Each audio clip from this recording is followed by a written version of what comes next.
From March 31st to May 5th of this year, I released 6 videos on the 10 currently released single-player 2D Zelda games in the lead up to the release of The Legend of Zelda Tears of the Kingdom. What you are currently watching is a compilation of all 6 of these videos. If you would like to watch them individually, you can find them on the Legend of Zelda playlist on the channel, or they will be linked throughout the video. With that brief prelude out of the way, let's get into this mega 2D Zelda retrospective. The Legend of Zelda is by far my favorite video game series, and so I suppose that it's only natural that I would have a copious amount of respect for the entries that established the series and led it to becoming what it became. But to be honest, it doesn't really go any further than just respect, because these 3 games are by far my least favorite games to go back to. And I already know that A Link to the Past stands are going to be sending hitmen my way to eliminate me off the face of the earth, but I just can't really gel with this game. Everything that it does has been done better in later games, which makes going back to this specific entry really boring. And saying that this isn't a fair reason to dislike the game is dumb, since not everyone who gets into the series will play this game first. I didn't. This was actually the last Zelda game I played before Breath of the Wild released, and it was underwhelming to say the least. Saying that it's only fair to judge the game at the time of its release is easily the stupidest thing I've ever heard in my life that has nothing to do with politics. That's like saying that Wind Waker's graphics are utterly terrible and they should never have done kitty cel-shaded base Zelda. But no, when you bring up Wind Waker, it apparently doesn't apply anymore, despite me judging it based solely on the criteria of the time it was released. As for my experience with the other games, Zelda 2 was the first 2D Zelda that I played, and it was the GBA version. And for the love of all that is good in this world, do not play the GBA version of this game, especially if it's a first playthrough. The screen crunch makes it even more brutal than it already is normally. Though if you want to find even more of a challenge in this game for whatever reason, then be my guest.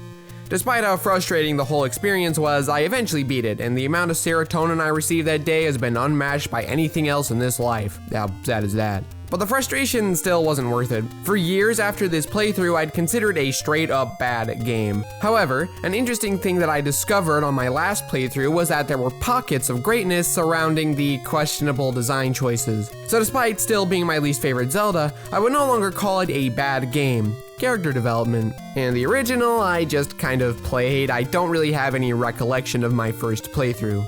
This retrospective will differ slightly from my other Zelda videos, since the focus will be on how these 3 games evolved the series so that it could eventually soar with later games. There will still be a heavy reliance on my subjective viewpoint, since I hate trying to be quote-unquote objective, and it will ultimately have a major impact on my thoughts on how these games evolved the formula. With that said and done, let's get into this Legend of Zelda, The Adventure of Link, and A Link to the Past triple retrospective.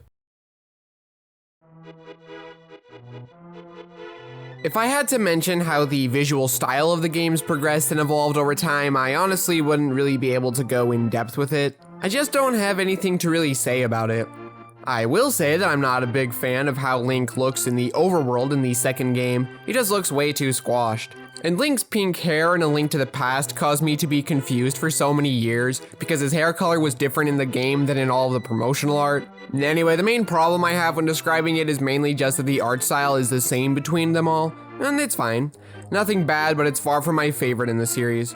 What I can comment on is the music. The first game hardly has any music. There's a title screen theme, which does a great job at establishing the tone of the adventure. Then there's the overworld theme, which is simplistic, however, hearing it on loop for what could potentially be upwards of 30 minutes, it still manages to somehow not get on my nerves. I never feel like it's too much, and of course it's one of the most iconic video game songs of all time. So there's really not much else to say.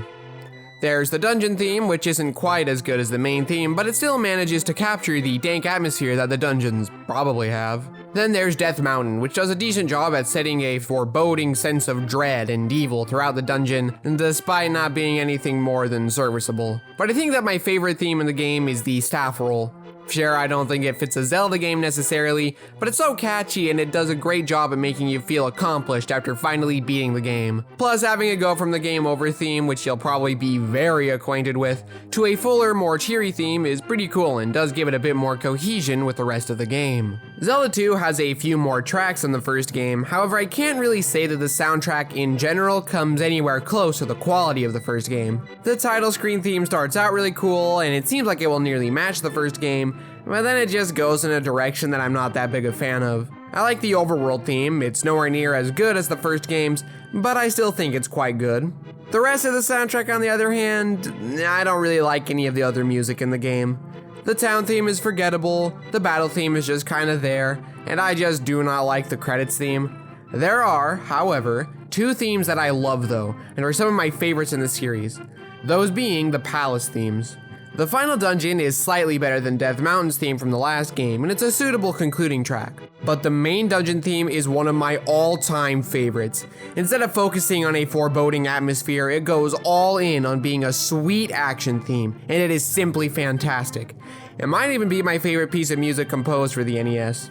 That being said, there is one thing holding the entire Zelda 2 soundtrack back for me, that being the twang all the instruments have. It almost sounds like it's trying to be quirky or whatever, and much like my voice, I just think it's an ugly sound. It doesn't take away from the amazing composition of the dungeon themes, but it does make me turn towards the Smash Bros. Remix. Now I don't think that it's any surprise that A Link to the Past has the superior soundtrack to both of these games. The opening slowly builds up much like the previous game, however the tune that it builds up to is epic. It shows exactly what tone the adventure will have, and it's also really catchy despite being 15 seconds long. The Sanctuary theme is haunting, despite this being a safe haven. Link is technically a wanted man, and this is the only place in the world where he can find solace, and the music perfectly reflects this. The overworld theme is more of the same from the original game, but the Dark World theme is simply amazing, and it stands as one of the best overworld tracks in the series. The dungeon music is wonderfully atmospheric, if a little repetitive. My favorite track from the game is Triforce Chamber.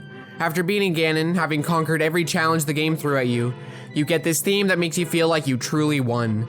The tune perfectly captures the elegance of this sacred artifact as well. I'm not the biggest fan of the staff roll in this game, but it does a decent enough job at giving the story that conclusive feeling. The control differences between these games are staggering, and you can definitely feel the improvements made when playing them all back to back. The original game's combat is really archaic, since you can only stab in front of you. This leads to a lot of awkward strafing around enemies, as well as you having to think a lot more about how you position yourself, which makes the combat in general feel overly complicated and sluggish. Other than that, the first game doesn't feel too bad to play. It's not amazing or anything, but outside of combat, everything feels perfectly decent. Zelda 2, being a side-scroller, surprisingly manages to get a far better flow with combat. Fighting enemies in close quarters is actually quite fun, as you try to hit them while minimizing the amount of damage you take. Fighting Iron Knuckles in particular is quite fun, with you jumping at their heads to slash them there. But this wouldn't work if the overall controls weren't smooth, and luckily this game is like butter. Everything regarding the controls in this game just feels good, and it is a huge step up from the previous entry. In fact, the combat is easily the best part of the game, which isn't something that I can say about any other Zelda game. And it also illustrates that it's only downhill from here. Of course, even in this game there are issues with the combat, primarily when fighting ranged enemies. It just isn't fun having to go through a swarm of projectiles just to deal some damage. It's not enough to straight up ruin everything, but it is an instance where combat isn't that much fun. The platforming feels about as good as most late NES platformers, so not much to say there. A Link to the Past has slightly worse combat than Zelda 2.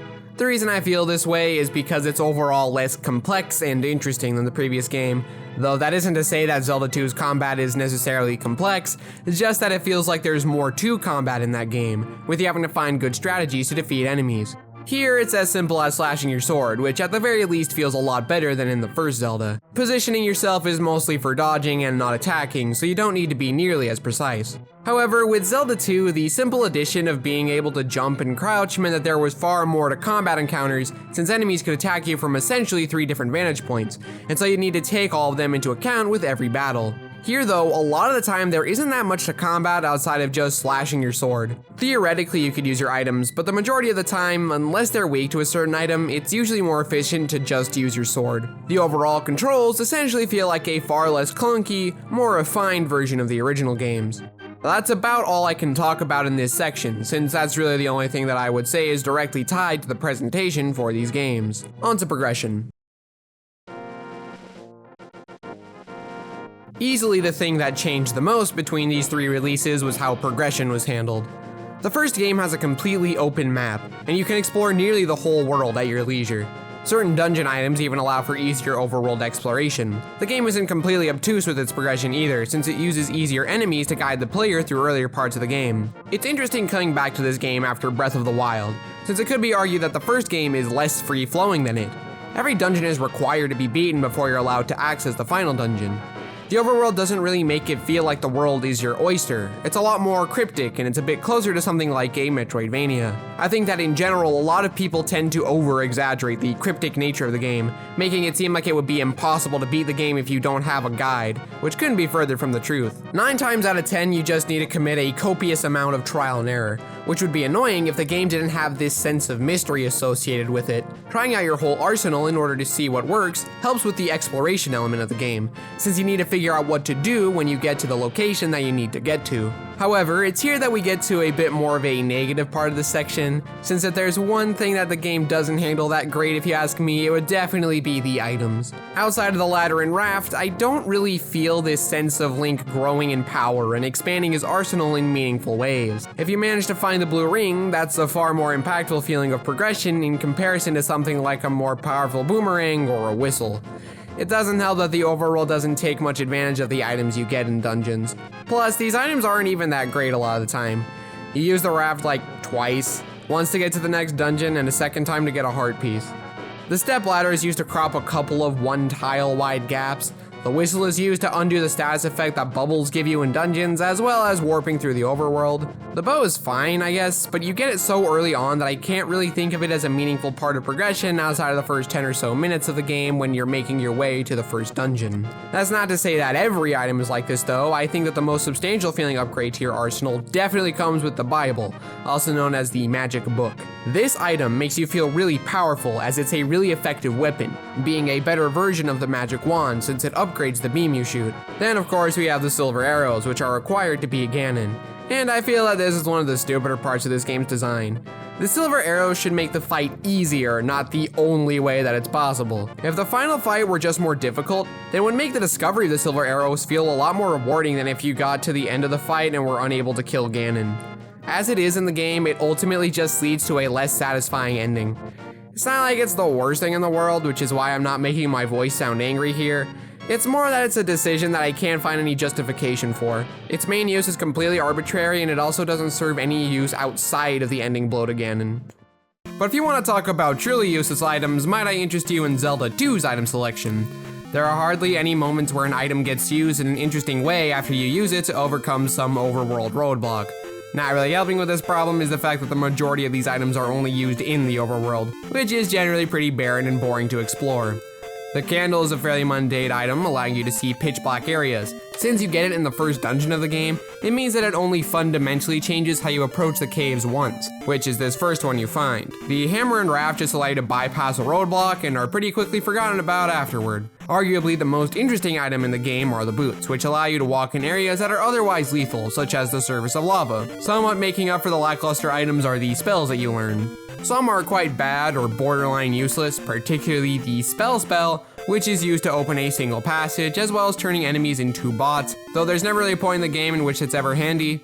And the jump spell, which is a bit too situational to ever feel important. There are some spells that are legitimately useful, however. The shield spell decreases the damage you take, the life spell, which gives you some health back, the fairy spell, which temporarily turns Link into a fairy, allowing for access into certain hallways or tunnels, the reflect spell, which, as the name would imply, reflects beams back at the enemy who fired it, and the thunder spell, which is a really effective screen nuke. Though being forced to use it to damage the final boss is quite annoying, and unlike the silver arrows, you could be in a situation where you use all of your magic and are thus in a position where it is impossible to be the final boss of the game. Another element that adds to the overall progression are the 2 attacks that you can learn, that being the downward thrust and the jump thrust, both of which allow you more attack options in combat, as well as more interesting uses in exploration. I think that the downward thrust is particularly satisfying, and it's just another layer that makes the combat so much fun in the game. This is also the game that established a proper linear string of progression. Part of this comes down to the overworld not having much incentive to explore, but since that's mostly a content issue, I'll complain about it more when we get to the next section. A Link to the Past is obviously notable for being the game that introduced the classic Zelda formula that stuck for over 20 years.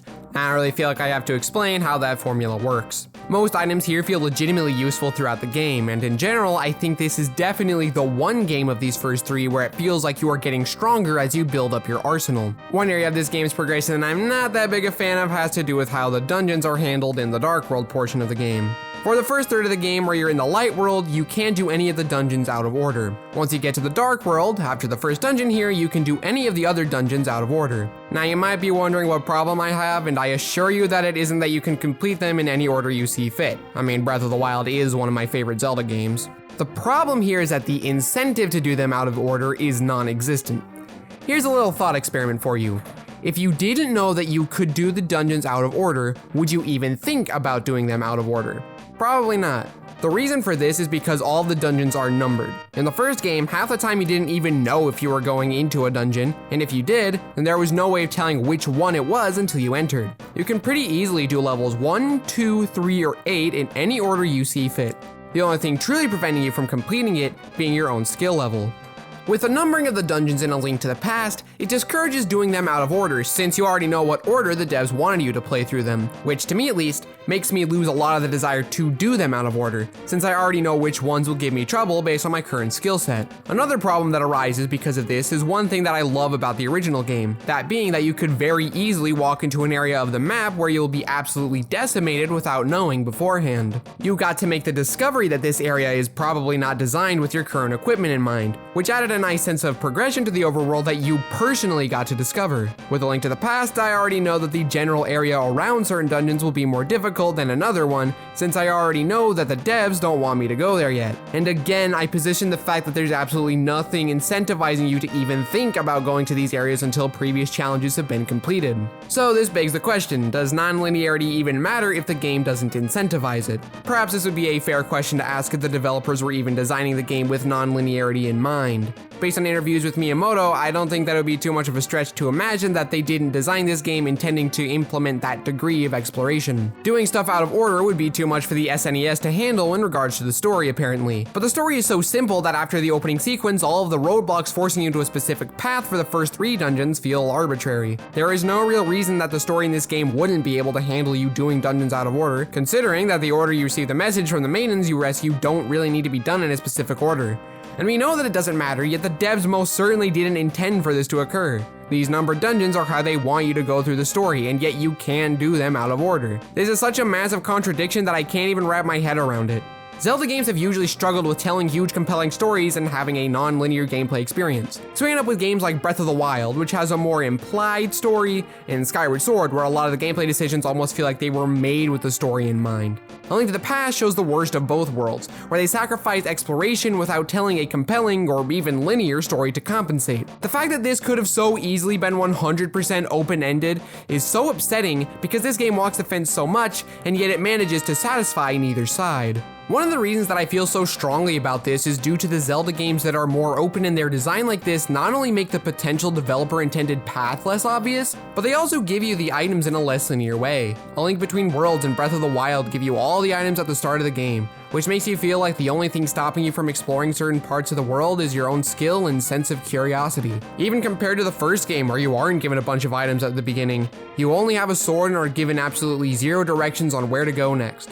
Whether or not you want to explore, you are forced to because the game isn't going to give you any pointers. What does exploration in A Link to the Past do that even comes anywhere close to these games? There's a general sense of direction in where you go and what you do, and you don't even feel that confident in exploring harder areas before you need to, because you always know that deep down you aren't supposed to be here yet. The long and short of it is that knowing when the devs want me to go to certain areas really discourages me from exploration, which is kind of important to me in a Zelda game.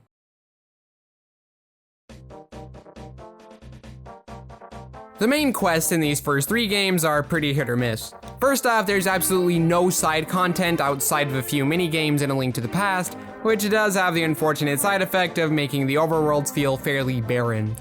A common complaint levied at Breath of the Wild is how barren the overworld feels, and thinking about it while not playing, it definitely feels that way. But when actually playing the game, you notice that there are a variety of things to do that make the world feel more interesting. From the many mini-games to the different villages, environmental challenges, etc. On top of this are the many shrines that give a focused challenge, on top of the many mechanics and whatnot to mess around with. To be honest, I think that it's kind of impossible to make an open world game that doesn't feel empty in some kind of way. Skyrim and Oblivion are very similar to Breath of the Wild in that the worlds are kind of empty, but when you play them, you mostly just focus on the next immediate thing that there is to do rather than the barrenness. Yeah, my only other open world experiences thus far have been those two Elder Scrolls games. I know that there are probably better examples, so shut up. That got way off track, but the point is that I think it's more forgivable for these three games since they were being developed in a pre-3D era compared to Breath of the Wild, Skyrim, and Oblivion, which find ways to prevent the world from feeling empty or boring while playing the game. The first game's content is limited to the dungeons and a few shops with old people that you can find. For a game on the NES, this is perfectly acceptable. With the focus of the game being exploring to find your next destination, I don't even think that it's really necessary for there to be villages and such, given that it would essentially take away from the shops and secrets by pooling them all together. The overall design of the overworld is the first game's biggest strength, and even though it would have been nice to give more of a hint as to where these secrets were, because none of them are even really required to be the game, I don't see the problem. The design of the world overall is pretty dang solid as well. It's perfectly sized, not too big or too small. The dungeons are spread evenly throughout for the most part, leading to a good incentive to explore every screen of the game. Again, this is from the perspective of this being an NES game, but it is honestly kind of impressive how they managed to make an overworld that is still decently fun to explore over 30 years later. The Adventure of Link has the worst overworld in the entire series. Like I said in the previous section, there is absolutely zero incentive to explore, and that's because there's nothing to find. This game introduces villages, but they don't do anything other than obfuscate progression. The first game only locked shops and the occasional heart upgrade behind these secrets, whereas the sequel regressed this and locked mandatory progression behind it, which is a big problem. Pretty much the only things to actually find are pockets of side-scrolling sections, and the only real rewards that aren't for the main quest are lives.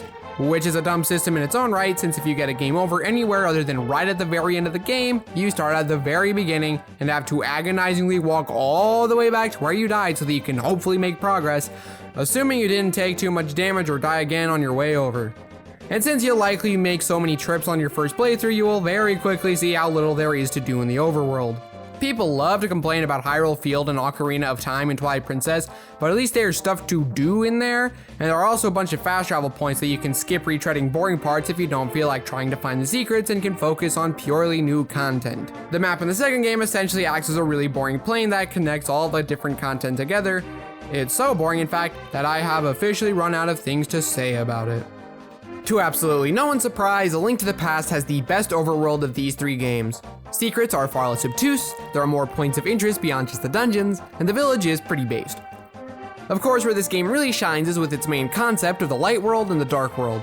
The dark world is much more hostile and difficult to traverse. It also opens up the possibilities for secrets even more, since you can travel from the dark world to the light world anywhere, but can only get to the dark world using specific portals. This allows for a slight bit of navigational puzzle solving as you try to position yourself somewhere where a secret lies. One problem that I do have with the game is that the lack of more collectibles than just heart pieces makes traversing through the overworld kind of boring. Ocarina of Time had heart pieces, golden skulltulas, and Poes to find throughout the world. Twilight Princess had heart pieces, bugs, and Poes. For as dumb as I find the treasure charts to be in Wind Waker, they did give you more to look for in the dungeons and gave you an incentive to sail out to more than just the next story destination. Skyward Sword's surface design was so well crafted that it made up for the lack of meaningful exploration in the sky. And Majora's Mask focused on giving you more interesting things to do in the world rather than giving you more stuff to find, cramming its relatively small overworld full of side quests. So do you see why I say that later games make going back to this one a bit of a chore? Compounding this issue is the mere existence of A Link Between Worlds, which manages to take this game's overworld and tear it to shreds.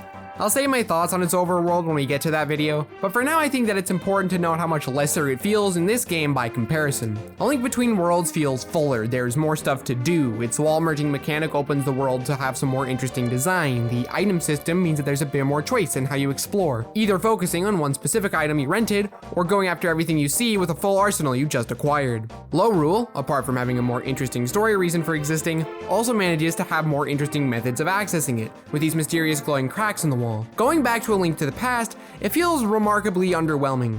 Overall, I'd say that A Link to the Past overworld is about on par with Zelda 1's, with the Dark World slightly elevating it. It really wouldn't be until Link's Awakening that there would finally be an overworld in the series that I would fully enjoy. My favorite part of any Zelda game is the dungeon content, except for Breath of the Wild, where it's about on par with the overworld in terms of enjoyment. Anyway, the dungeons in these games are not that great. There's most certainly an upward trend in terms of enjoyment and progressively less terrible design though. So, like with all my other Zelda videos, let's go through all 27 of them. The Eagle does a good job at introducing the dungeons in the game. The enemies are easy and the navigation is simple, all while being more structured than the relatively free-flowing overworld. One thing that it introduces that isn't expanded upon in future dungeons are the puzzles. It's just push block to open door and requires 0 brain power. It's almost the exact opposite of Breath of the Wild's Divine Beast, which had a massive focus on puzzles above all else, while here it's a massive focus on combat above all else. One thing that I've always found fun about the dungeons in this game is how the layout is based off of an animal or shape, which is almost certainly the direct inspiration behind the look of the Divine Beasts. Just so that was an interesting little tidbit I've never seen anyone bring up before. The moon is larger and more expansive than the previous dungeon, which I actually think is a pretty smart way of escalating the difficulty since the puzzles and enemies are basically the exact same. Some are a bit trickier, like the ropes, which is probably the strangest name I've ever heard for any enemy in any video game ever, but overall it's just the navigation that gets a bit harder. The Manji is most remembered by a lot of people as being the dungeon that looks like that one German symbol from 1933 to 1945, despite actually being an ancient religious symbol that represented good luck and other synonyms to that prior to when those disgusting, cringe Germans turned it on its side. Anyway, this one also ups the difficulty with its more complex level design as well as introducing the Dark Nuts, who suck all joy from my life. It introduces one of the biggest problems with the dungeons in this game, being that the game's difficulty curve is more artificial because the challenge only comes from a bunch of annoying, hard to kill enemies who can do quite a bit of damage to you being spammed all over the room with no rhyme or reason. It's not quite as bad here since they aren't as hard to kill as they will soon become, but it sure is a bad omen. The snake is unremarkable, there's really not that much to say about it, it's mostly just a mediocre and unmemorable dungeon. There's no moments of absolute stupidity, or any moments of true joy and fun either. It just exists. The lizard marks the point in the game where the dungeons become really freaking annoying. Almost all of these dungeons in the second half are incredibly frustrating and have some of the most infuriating artificial difficulty spikes I have ever seen in any video game. With that being said, this dungeon is basically the exact same situation as the previous dungeon, just longer and with more dumb enemy spam rooms, though there are only 3 that are controller break inducing. I know, a sentence worse than a non-native English speaker, but to be honest, I think it's just those 3 rooms draining all of my brain cells. I don't know, there's really not a lot else to say about this dungeon. It's mostly just the tamest in a string of annoying quote-unquote challenges. The dragon introduces the singular most annoying enemy in the entire game, the Wizrobes. I cannot stand these scumbags. Almost every single room sees them mindlessly spammed there. It is a chore to take care of. It is absolutely relentless. On top of this, progression through the dungeon is incredibly simple. It's really small, so I suppose that's why there's so many of these obnoxious jerks. If it weren't for the Wizrobes, then it would be an unmemorable and really boring dungeon. But instead, it's frustrating and I risk breaking my controller every time I revisit it. Shockingly enough, the Demon is the best dungeon in the game. It's not even a competition. It's large and expansive with several optional rooms that serve to make the central path more confusing. There aren't as many rooms that are merely enemy spam. Dare I say it's actually kind of fun. It isn't as complex or interesting as the dungeons from later entries, but for this game it is far and away the gold standard of what they should have been like. Not much else to say, just a shockingly decent time. The lion is exactly the same as the dragon, except it's bigger, which makes progression slightly more fun. The main enemy spam here isn't Wizrobes, thank the heavens, but rather Dark Nuts, who are annoying but nowhere near as aggravating as the Wizrobes. Honestly, saying anything else would just have me repeating myself too much, so let's move on. I'm conflicted on Death Mountain. On the one hand, I love how gargantuan it is. It's massive and there are quite a few different paths that you can take. As long as you get the silver arrow, it's fairly lax in how you progress in comparison to the rest of the dungeons. It's all about how you get to the final boss room, meaning that it acts as a final test of your progression throughout the game. The only real problem that I have with the progression is that you get the map a little too late in the dungeon, but otherwise I think that in terms of progression, it's actually fairly solid. Notice how I keep using that specific word to describe it though, because outside of that, it suffers pretty hard from some of the same problems the rest of the dungeons have. More rooms means more mindless enemy spam, which means very likely more restarts. I honestly don't know if I like it or not because it has good and bad elements. I suppose if they were to remake the game and make the enemies less annoying, I would probably really enjoy it. But alas, unless that happens, I'll never know for sure. I don't really have much to say about the dungeons in Zelda 2, mostly because of how they're all designed. 2D side-scrolling just doesn't lead to many opportunities for memorable dungeon experiences. A lot of them are only about as fun as the combat lets them be, since it's just running down different corridors. Parappa Palace does a good job getting you used to the basics, but it doesn't do much outside of that.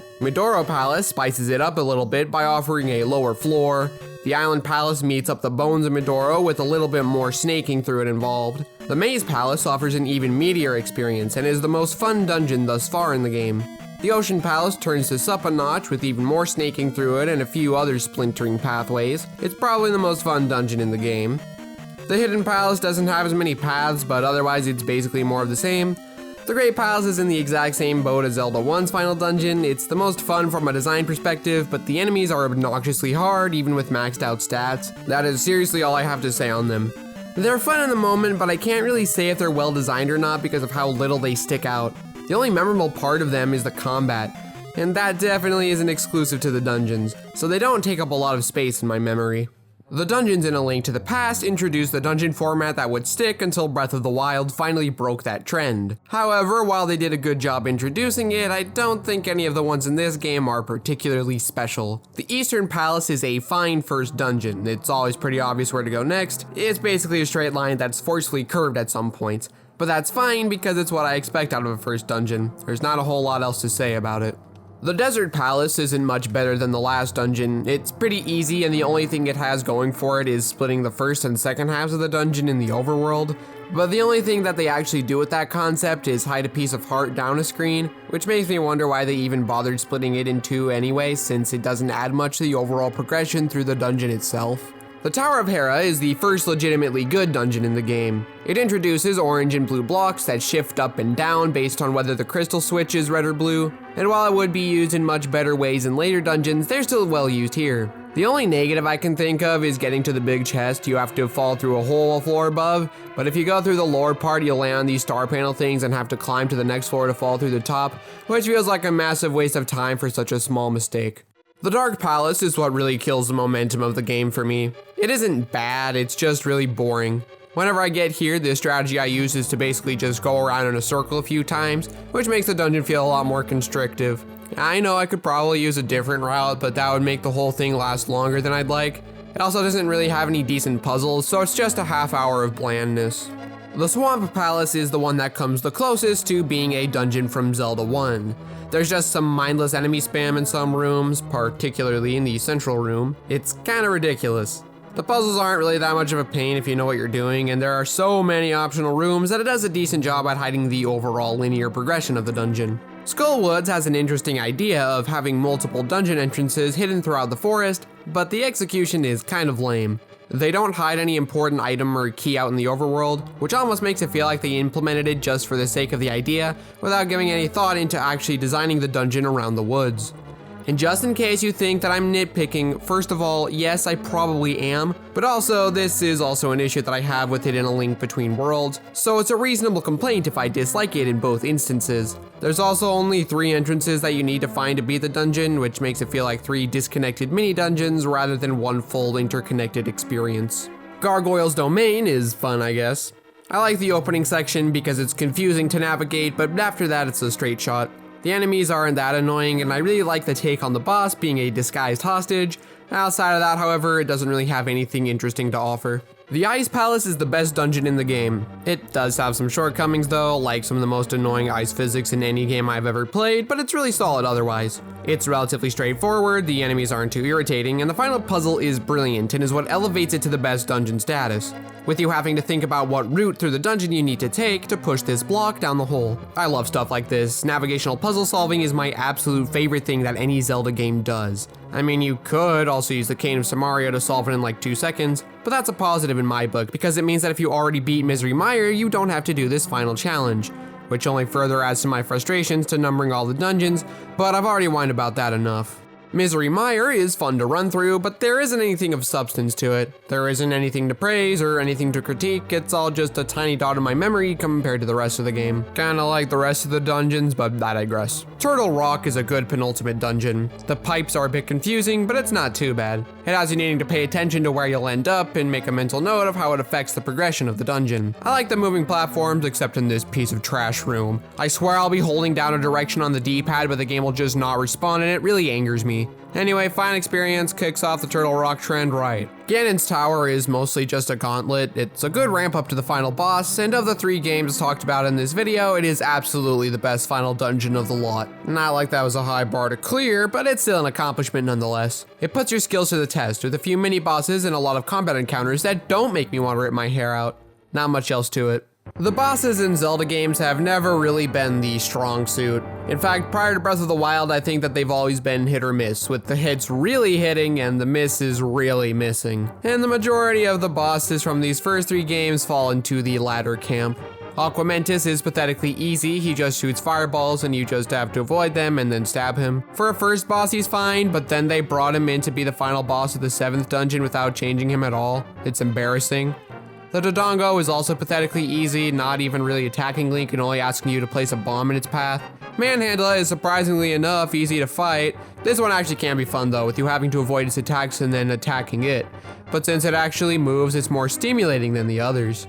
Gleeok feels like a harder version of Aquamentus, though it's still not that hard or fun. Dig Dogger has you using the recorder against it, which then splits it into a mini Dig Dogger that is 2 stabs of a sword away from death. Too basic to be entertaining. Gom is pathetically easy, just shoot him in the eye and he will instantly die. They do show up later and take 3 shots instead of 1, and those ones are a little more fun, but not by much. We'll get into Ganon and the other final bosses and discuss them at the same time later. Now, credit where it's due, I think that another one of Zelda 2's shocking strengths is that its boss fights are actually surprisingly fun. None of them are amazing or anything, but with how enjoyable combat is, I think that it ultimately makes for a selection of fun, if samey bosses. Mazura utilizes the fun combat found in the game quite well, surprisingly enough. The only point that you can damage him is to attack his head, so you have to perform a jump attack at his head in order to damage him, and it's a fun fight. Wow, that was a bad sentence. That was very repetitive and cringe. I'm sorry about that. Germafencer is exactly the same. You just need to jump and hit his head, except this time it will add another floating head whenever you damage it. Crazy. I was today years old when I learned that this Iron Knuckles name was Rebonak. Crazy. This boss is also quite fun and you have to use the downward thrust while avoiding all of his attacks. Helps that he's difficult without feeling as overly cheap as the game sometimes is. It's a little disappointing that he just becomes a regular Iron Knuckle once he dismounts, but otherwise I actually enjoy this fight. Karak is a really cool design in the official artwork, like dang that's epic. He also acts as a way to teach you about the precursor to the final boss of the game, with you having to crouch in the corner to reflect these attacks back at him. Kinda boring, moving on. Guma is a bit of a repetitive fight, and he can do some massive amounts of damage if you aren't careful. That being said, I actually think that he's a fun boss. If it was a little more forgiving, I'd probably enjoy it a lot more. Barba is annoying to fight on top of once again going for the whole head is the weak point shtick, and by this point in the game it gets a little stale. A Link to the Past bosses definitely fluctuate the most between each of them. Some are really fun, some are not, and the rest fall into the middle pool of mediocrity. The Armos Knights don't really pose that much of a challenge, just shoot them with the bow 3 times. The last knight is trickier to hit, but again, it's not that big of a challenge. Granted, it is the first boss in the game, so I can't be too hard on it. The Land Mola is more irritating than anything else. They never stop moving and you have to hit their heads, so generally the fight drags out for an uncomfortable amount of time. Moldorm is only notable in that he's annoying to fight. It's really easy to get knocked off the platform. Otherwise, there's not much to him. Remember when I said that some of the bosses in the game were actually fun? Well, Aghanim is fun. While he's easy, it's not that big of an issue for me. Energy Tennis feels a lot better in a 2D setting compared to a 3D setting if you ask me, and it feels pretty good here. The Helmasaur King is fine. Hitting him can be kind of finicky, so I always end up losing a bunch of heart, but he's fine otherwise. Argus is another good boss. I like how you always have to be on the move. The fight is engaging and fun. Mothula is probably my favorite boss in the game, with you having to avoid the spikes in his attacks, making for a really satisfying and challenging fight. Blind is stupidly easy with the Cane of Birna, which serves him right for having a stupid name. Goldstare is also pathetically easy, with you being able to completely skip the first phase with bombs, and the Fire Rod absolutely massacring him in the second phase. Vitreous is also easy, his lightning attack can never hit you, which makes him pose zero threat. Trinix is yet another decent boss. I like how it utilizes the fire and ice rods. Not much to him otherwise, but still a fun boss. Now onto the final bosses. If there's one thing that Zelda gets consistently right, it's the final bosses. They're usually wonderfully atmospheric, offer a fantastic one-on-one sword duel, or otherwise a really cool visual. Even games that I'm not the biggest fan of, like the Wind Waker or Minish Cap, have amazing final battles. However, these three don't really have that. They're kinda archaic and a bit of a chore to fight. Take the OG Ganon. He's invisible for most of the fight, with you having to follow his projectiles in order to damage him. On paper, this is actually a decent idea, but it only really works if there's more visual information dedicated to actually figuring out where he is, especially since he teleports around the room. The best strategy is to just camp in the corner and wait for him to show up there. It isn't interesting, and the only challenge comes from something that the game artificially adds to make the fight less stale. It's a really weak ending. Thunderbird and Link Shadow offer a 1-2 punch combo of badness. They are easily the worst bosses in the game, both for wildly differing reasons. Thunderbird is straight up unfair, flying around the room while continuously and haphazardly dropping a bunch of projectiles non-stop, with you having to hit the weak point, which is its head. On top of that, in order to even be able to defeat it, you need to use the Thunder Spell, which is easily the dumbest thing any Zelda game has ever had to pull. I already talked about it earlier though, so there's no point in repeating myself. I don't understand why it's like this. It's so unbelievably arbitrary. And just because the person playing the game and the footage that I'm using is a pro gamer and doesn't take damage, doesn't mean that I'm that based. So shut up. Shadow Link is a cool concept for a boss, which is why it's such a shame that Zelda never seems to get it right. You literally just go to the corner and then get a bunch of quick stabs in. While you could do it the dev intended way, after going through the absolute nightmare of the previous boss, it's a lot better to just play it safe. It acts as a good breather, but for the final fight of the game, it's a bit of a disappointment. Especially with how great the combat is, I think that a duel with a dark version of yourself who has the same abilities is actually a pretty cool way to end the game. What a shame. While A Link to the Past's final fight isn't as bad as the previous two games, it's still not great. The rematch with Aghanim is basically the same as your previous encounter, not much else to say.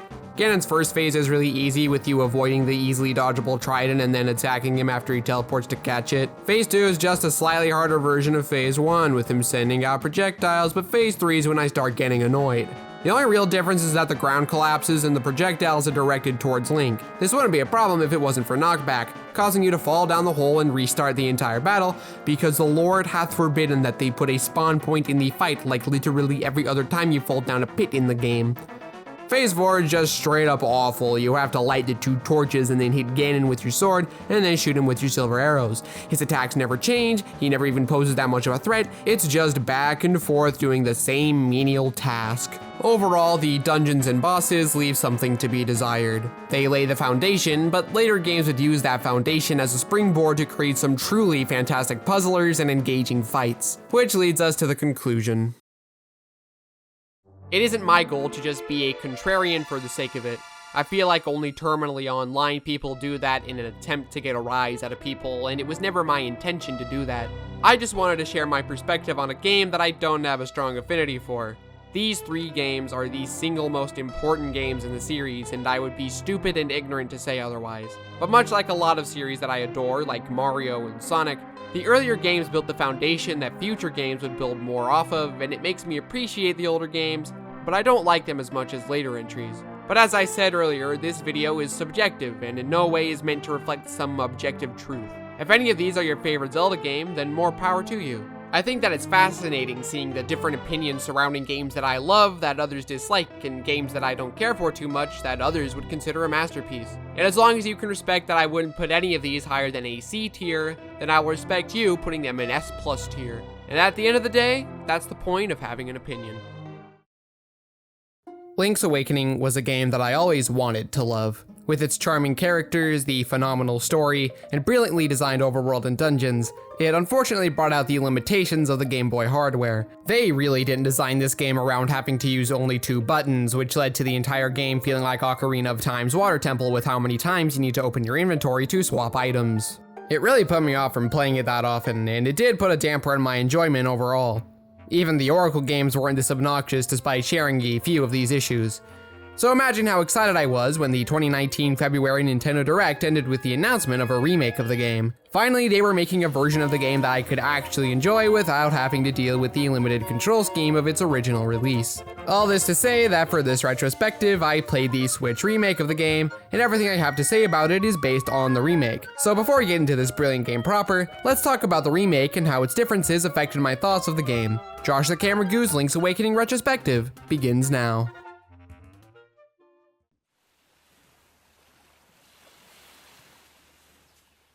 Much like Skyward Sword HD, the remake's biggest strength is bringing out the best qualities of the game by removing the biggest barriers for me.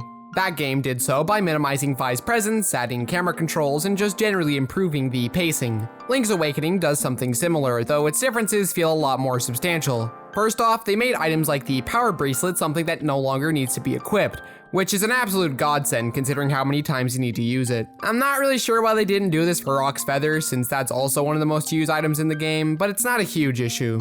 It's much easier for me to focus on exploration or puzzle solving and to play for longer periods of time due to its improvements. There are a few other things that the remake adds, like more heart containers and other such goodies, which makes Koholint feel a lot denser than in the original, and personally I think that this is a good change. More things to do in the world will generally always be a good thing in my book. It doesn't harm progression in any way, it merely adds more exploration into the equation.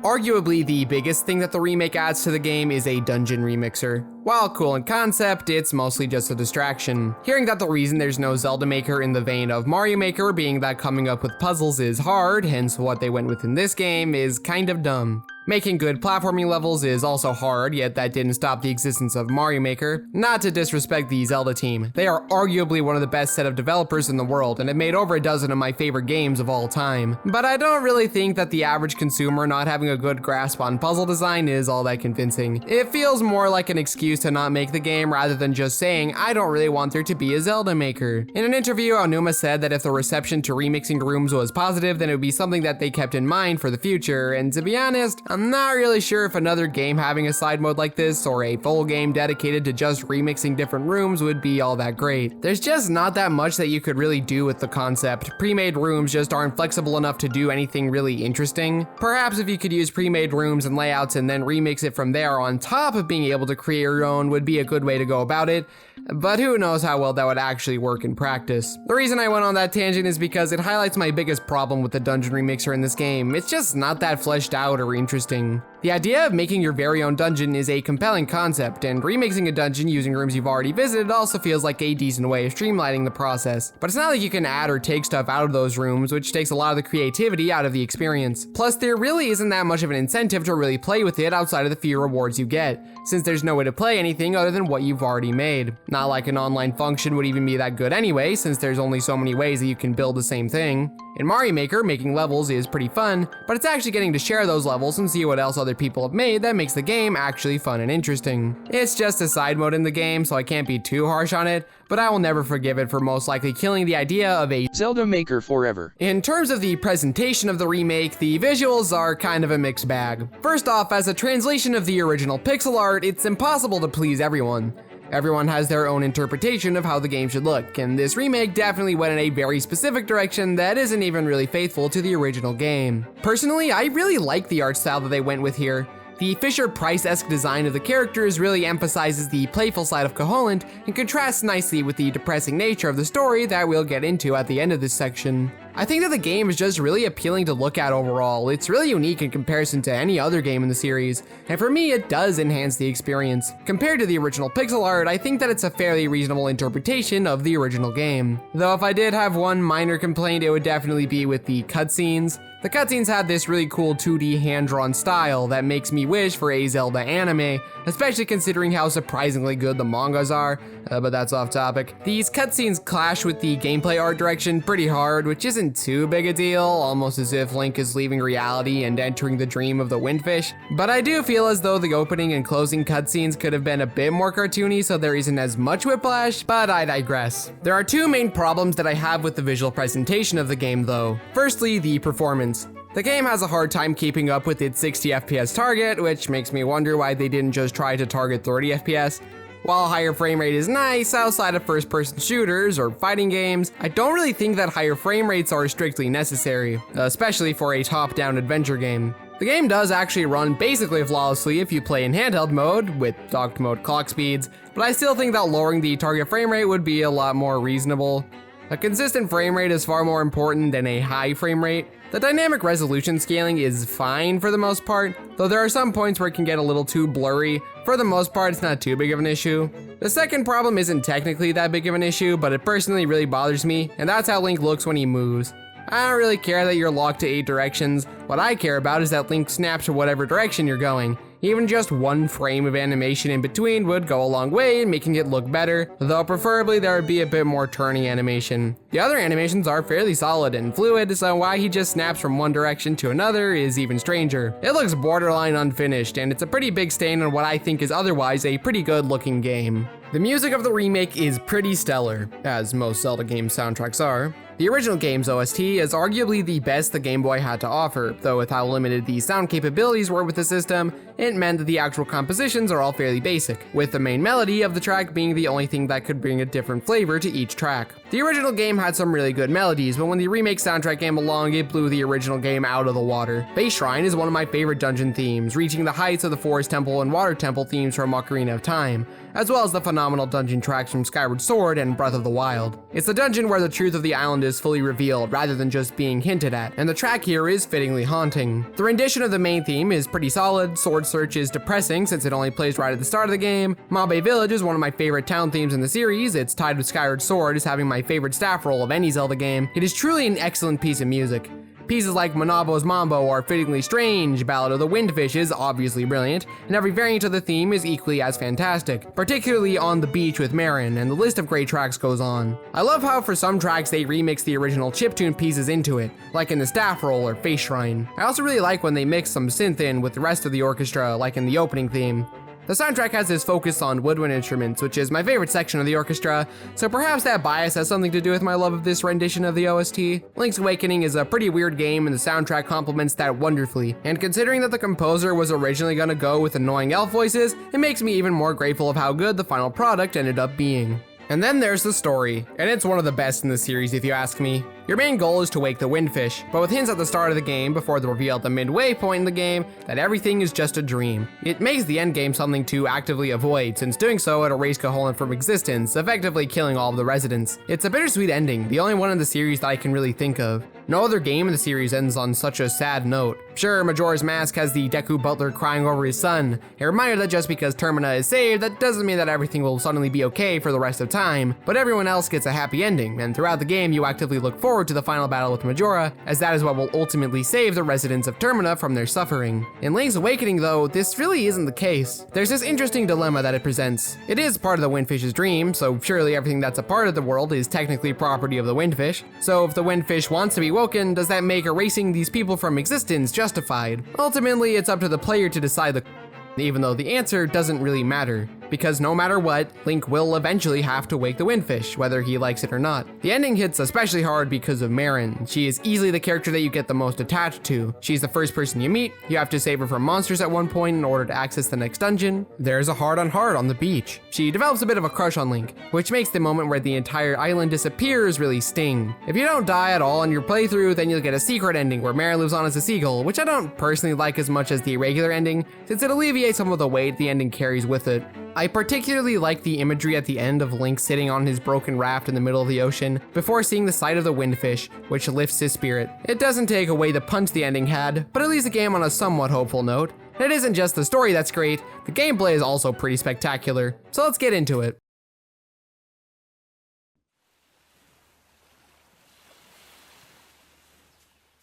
Link's Awakening is a short game. In fact, I'd say that the majority of the playtime is spent on the dungeons, though we'll discuss those in the next section of the video. Despite the short runtime, the game manages to deliver a pretty strong Zelda experience, made extra impressive given how this was the first real attempt at a handheld entry. One area where Link's Awakening surpasses most other Zeldas is with how well utilized the items are. Every item feels like it has some sort of use even late in the game. Magic Powder is constantly used to get rid of annoying enemies and lighting torches. You constantly use Rock's Feather to jump over gaps, the Power Bracelet to lift heavy objects, Pegasus boots to traverse the map more swiftly and to jump larger gaps with Rock's Feather. The hook shot being, well, the hook shot. Really the only items that I don't feel get that much use are the flippers, the power bracelet upgrade, and the magic wand. The flippers allow you to explore the water in the overworld, though it's not like you can uncover that much that isn't required for the main story progression. I don't think that you use the upgraded power bracelet for that much outside of the dungeon you get it from, and that dungeon it's used pretty well, but there's rarely anything outside of the dungeon that's ever too heavy for the regular bracelets to lift, so it really isn't that satisfying to get. And the magic wand, being in the final dungeon, means that its general usefulness and capabilities aren't nearly as useful in comparison to the rest of the items. Still though, the fact that every item feels like it has actual value to the gameplay ultimately puts it in a league of its own. Link's Awakening is also the closest any game in the series has gotten to a Metroidvania.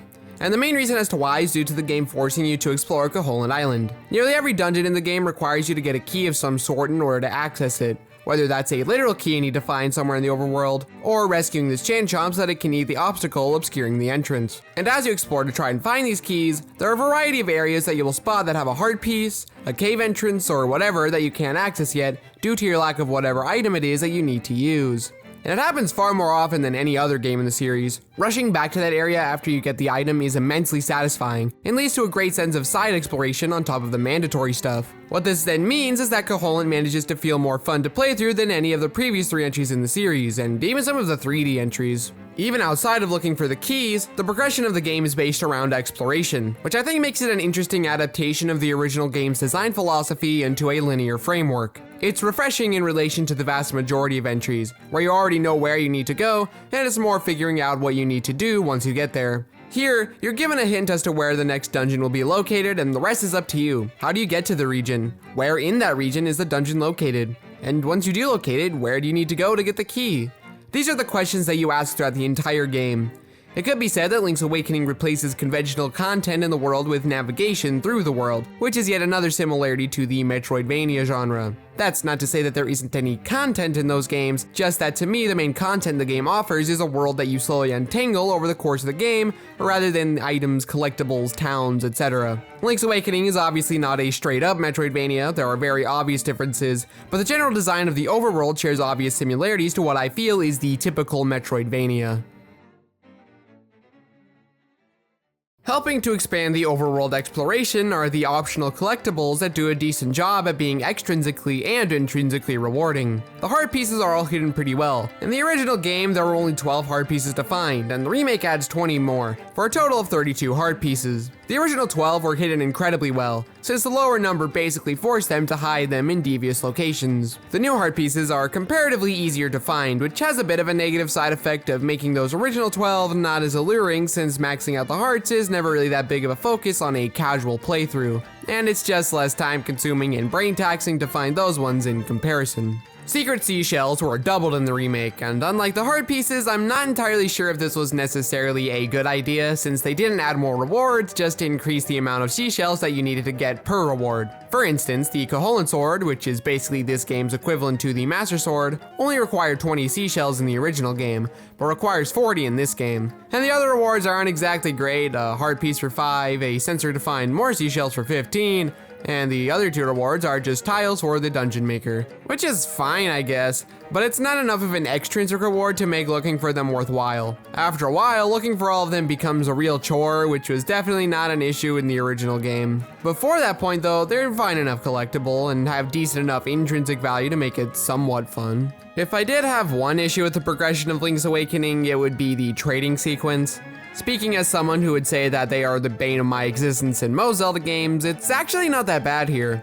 Mostly because Koholint isn't quite as big as Ocarina of Time, or as tedious and repetitive as Wind Waker's. Who you need to trade with is more obvious, with them making specific requests for what they want, and some moments are pretty charming. But since it needed to suck here, they decided to lock the final puzzle of the game behind it. In order to figure out how to navigate through the Windfish's egg to get to the final boss, you need to find a path in a book that is inaccessible without completing the trading sequence. And since it's random with each new game, it means that there's no choice in the matter. If you didn't go out of your way to do stuff like this, then it is very likely that you would get stuck with no idea what to do without consulting a guide of some kind. Either don't lock this information behind what initially seems like an optional side quest, or make it more obvious that you need to do the trading sequence. Considering how otherwise unobtrusive the process is, I'd honestly completely be fine with either approach, but the fact that they didn't do either will forever bug me. Overall though, Link's Awakening has a really strong overworld that's roots in the Metroidvania-esque design only strengthen the package. And it helps that this game has some of the best dungeons in the entire series. So let's talk about them.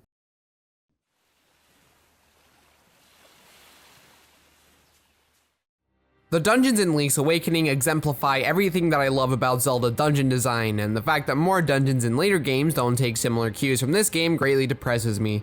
There are all these brilliantly designed labyrinths that are a joy to work through. Tail Cave is a fine first dungeon, I guess, teaching you about the basic mechanics, though it does kind of suffer from not living up to the soaring heights of the rest of the dungeons in the game. You can hold multiple keys, though there's not that much difficult puzzle solving they do with that. There really aren't any puzzles to speak of in the dungeon in general. Most, if not all, of the keys that you get are from enemy encounters. Even this room, with these enemies that flash different suits that you need to match, only gives you a beak that you can use to unlock hints. There just isn't much to this dungeon to talk about, so on to the next one. Bottle Grotto is a step up from Tail Cave, but not by much. I like how there's this chest in the opening room of the dungeon, and it leads to an immediate excitement for the dungeon item that will allow you to reach it later, as opposed to the previous dungeon where there was zero excitement regarding the capabilities of Rock's Feather. There's these blue and orange panels that switch whenever you hit the crystal that gets introduced here, but to be honest, there's nothing really noteworthy about it. There's this one puzzle where you have to kill these enemies in a certain way, but the hint that you get makes it far too obvious for what you need to do. I think that the strongest part of the dungeon was realizing that you need to carry a pot over your head to lower this platform since you're too light on your own. The dungeon is a bit lengthier than Tail Cave, and that leads to an overall more enjoyable time, but it's still too simplistic to get truly mentally involved. Key Cavern is where things start getting a bit more complicated. It's shaped like a giant key, and the way that it handles progression really starts making you consider how you navigate through the space, just on a smaller scale that's easier to comprehend than later dungeons. It also features a bunch of keys, having one more key than is necessary to beat the dungeon just to make it a little easier. There are a bunch of locked doors, which forces you to make choices on how you progress. And if you don't adapt to think how the game wants you to think when solving this dungeon, then you're gonna end up having a really bad time throughout the next 5. Angler's Tunnel is when the dungeons soar from good, if a little basic, to some of the greatest puzzlers in the entire series. The micro room puzzles get a bit trickier, and the macro dungeon-wide navigational puzzle starts to really ramp up. The question of how to get over to certain parts of the dungeon getting a bit harder. Getting the keys you need forces you to go through several rooms while heading to the right side of the dungeon and looping back to the previous part of the dungeon so you can finally head up. The flippers open up the dungeon way more, and there's a lot of areas that you can swim through, and so suddenly if you haven't been taking mental notes, the dungeon just got a whole lot trickier. It's still not enough to overwhelm the player at this point, but it does spell out that it only gets more complicated from here. From here, the rest of the dungeons, save for 2, just follow this pattern while making progression more complicated. Catfish's Maw expands on the backtracking, and multiple paths are opened up from the beginning, and it's the first dungeon in the game that really starts working my brain out. The Face Shrine, apart from having one of the best dungeon tracks in the series, essentially splits its main progression into 2 halves, east and west. The dungeon item here is an upgrade to your power bracelet, so naturally there are these elephant statues everywhere. There are a lot of great puzzles here, particularly with the crystals that raise and lower the blocks. It also has these chess pieces, and while I can see why some people despise them, personally I really like it. It is a little frustrating seeing it bounce seemingly at random until realizing that it probably moved in the same way that regular knights do in chess, and there you go, it works. It's a bit of an unfair problem to people who aren't familiar with chess though, and requiring outside knowledge that isn't intuitive isn't really the best way to go. Turtle Rock is the second best dungeon in the game, taking the dungeon design to its logical extreme. There are multiple paths to take right from the beginning, and unlike previous dungeons, none of them lead to an immediate dead end. They all branch out into their own distinct paths, and since there's 3 of them immediately presented to the player, it means that progression through the dungeon has to be hyper-intentional. It puts everything you've learned over the course of the game to the test, and solving it is unbelievably satisfying, in a way that I wish Zelda managed to accomplish more often. It's easily the best Turtle Rock in the entire series, and it isn't even close. Now there are 2 dungeons that aren't designed to be these non-linear knots that you need to untangle.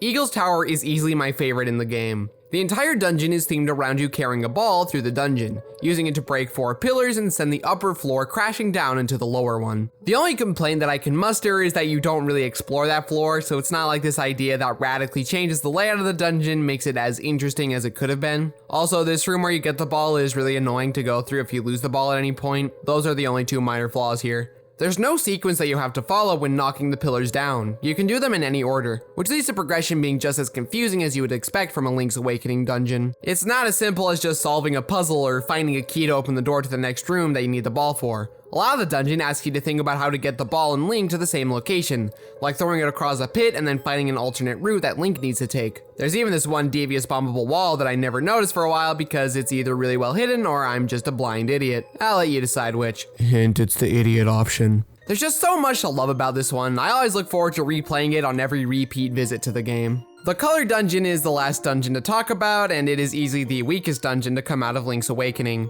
It kind of feels like something they just threw in to help incentivize people to pick up the vastly superior director's cut. The puzzles are all basically solved by just seeing the color, or symbol if you're colorblind. Progression is incredibly linear, just walk into a room, solve the puzzle, then walk into the next room and solve the puzzle, rinse and repeat. I'm not too upset at its existence, mainly because it was never in the original game to begin with, but also because it does give you a legitimately useful reward of either more attack power or higher defense. It's not an unpleasant slog or anything, just unmemorable and a basic side distraction. The last thing to talk about are the bosses, and while there are a couple of standout encounters, for the most part I think that they kind of suck in this game. They're generally far too basic and short to derive any enjoyment out of them. Moldorm is so pathetically easy that it hurts. You just kind of walk out of the way and hit its tail. There is no challenge here whatsoever. Genie is also pathetic. You just walk around to avoid the fireballs, and then you throw his pot against the wall.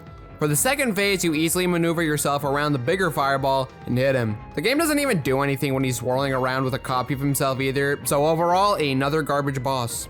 Slime Eyes is more of the same. You just use the Pegasus boots to ram into it, and it's not hard at all. Is Anglerfish even supposed to do anything? Serious question, he is honestly one of the strangest bosses in any Nintendo game. You can kill him before he can even do anything fairly easily with no strategy, which almost makes me feel bad for killing him. Slime Eel is one of the few decent bosses in the game. You have to avoid his tail that moves around the arena, and you can use the hook shot to pull it out of one of these holes so you can damage him. It's still a really easy fight, but there's a bit more substance here in comparison to the vast majority of them. Facade just has you dropping bombs on his face. This is the entire fight and he is hilariously underpowered. At least Anglerfish had a cool design. Evil Eagle is an actual good boss. In the original release, if he fell off the tower, then you'd have to redo the entire fight, which is beyond stupid.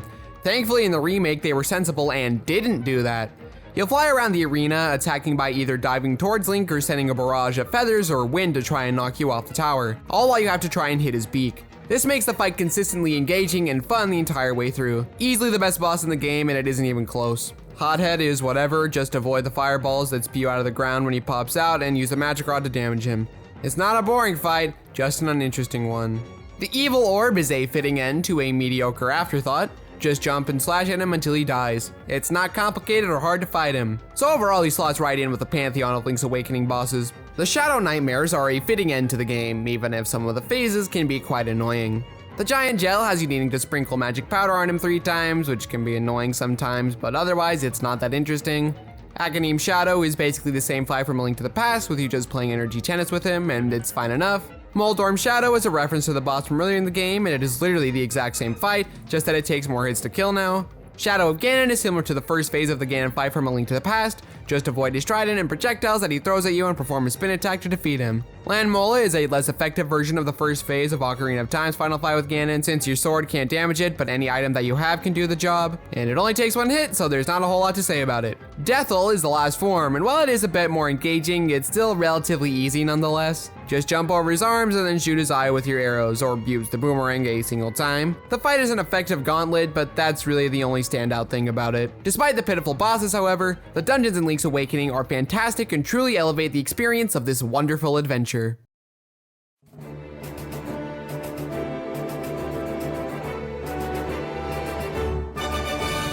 Link's Awakening is an overall fantastic game. It's short and sweet, with charming characters, a simple yet engaging story with a real gut punch of an ending, an amazing overworld that leans more into the Metroidvania aspects of the Zelda series than any other entry, and some of the best dungeons in the entire series. Its blemishes never last for long, and the positives outweigh them so significantly that I hardly even remember them once the moment passes. Everything that I want in a 2D Zelda is here and accounted for, in a compact experience that is still a joy to revisit. During the recording of this video, the microphone glitched out at multiple parts. I've done my best to minimize and re-record the most egregious instances, however, it still shows up throughout the video. Apologies in advance. The Legend of Zelda, Oracle of Ages, and Oracle of Seasons are interesting to say the least. 2 games that were developed with the specific intention of representing a core aspect of Zelda. According to these games, what Zelda fundamentally is are puzzles and action, though I would argue that Seasons is more specifically about the adventuring side of the Zelda series since I don't get that action vibe while playing the game, but I digress.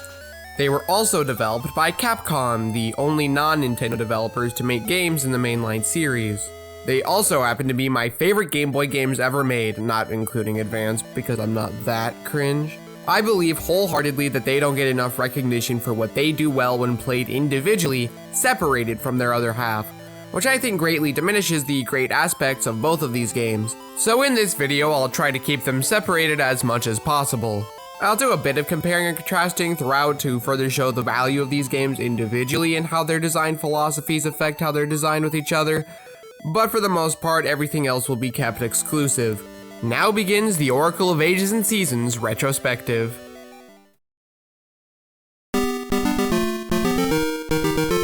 Oracle of Seasons looks pretty dang good for a Game Boy game. The sprite work is pretty solid, everything is appealing to look at, the visuals are nice, I'm running out of things to say.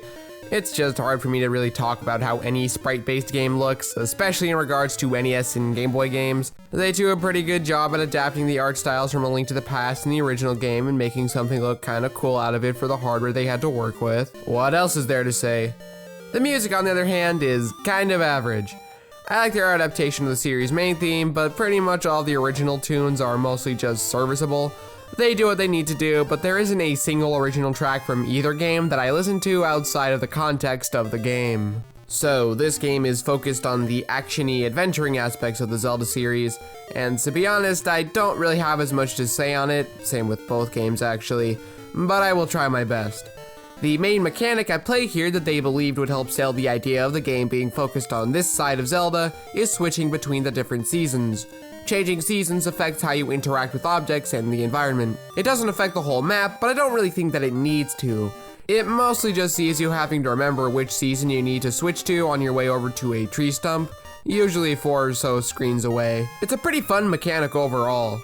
With that being said, I do think that while switching seasons is fine enough for what this game is going for, I do think Oracle of Ages' time travel is far more interesting and well utilized than season switching.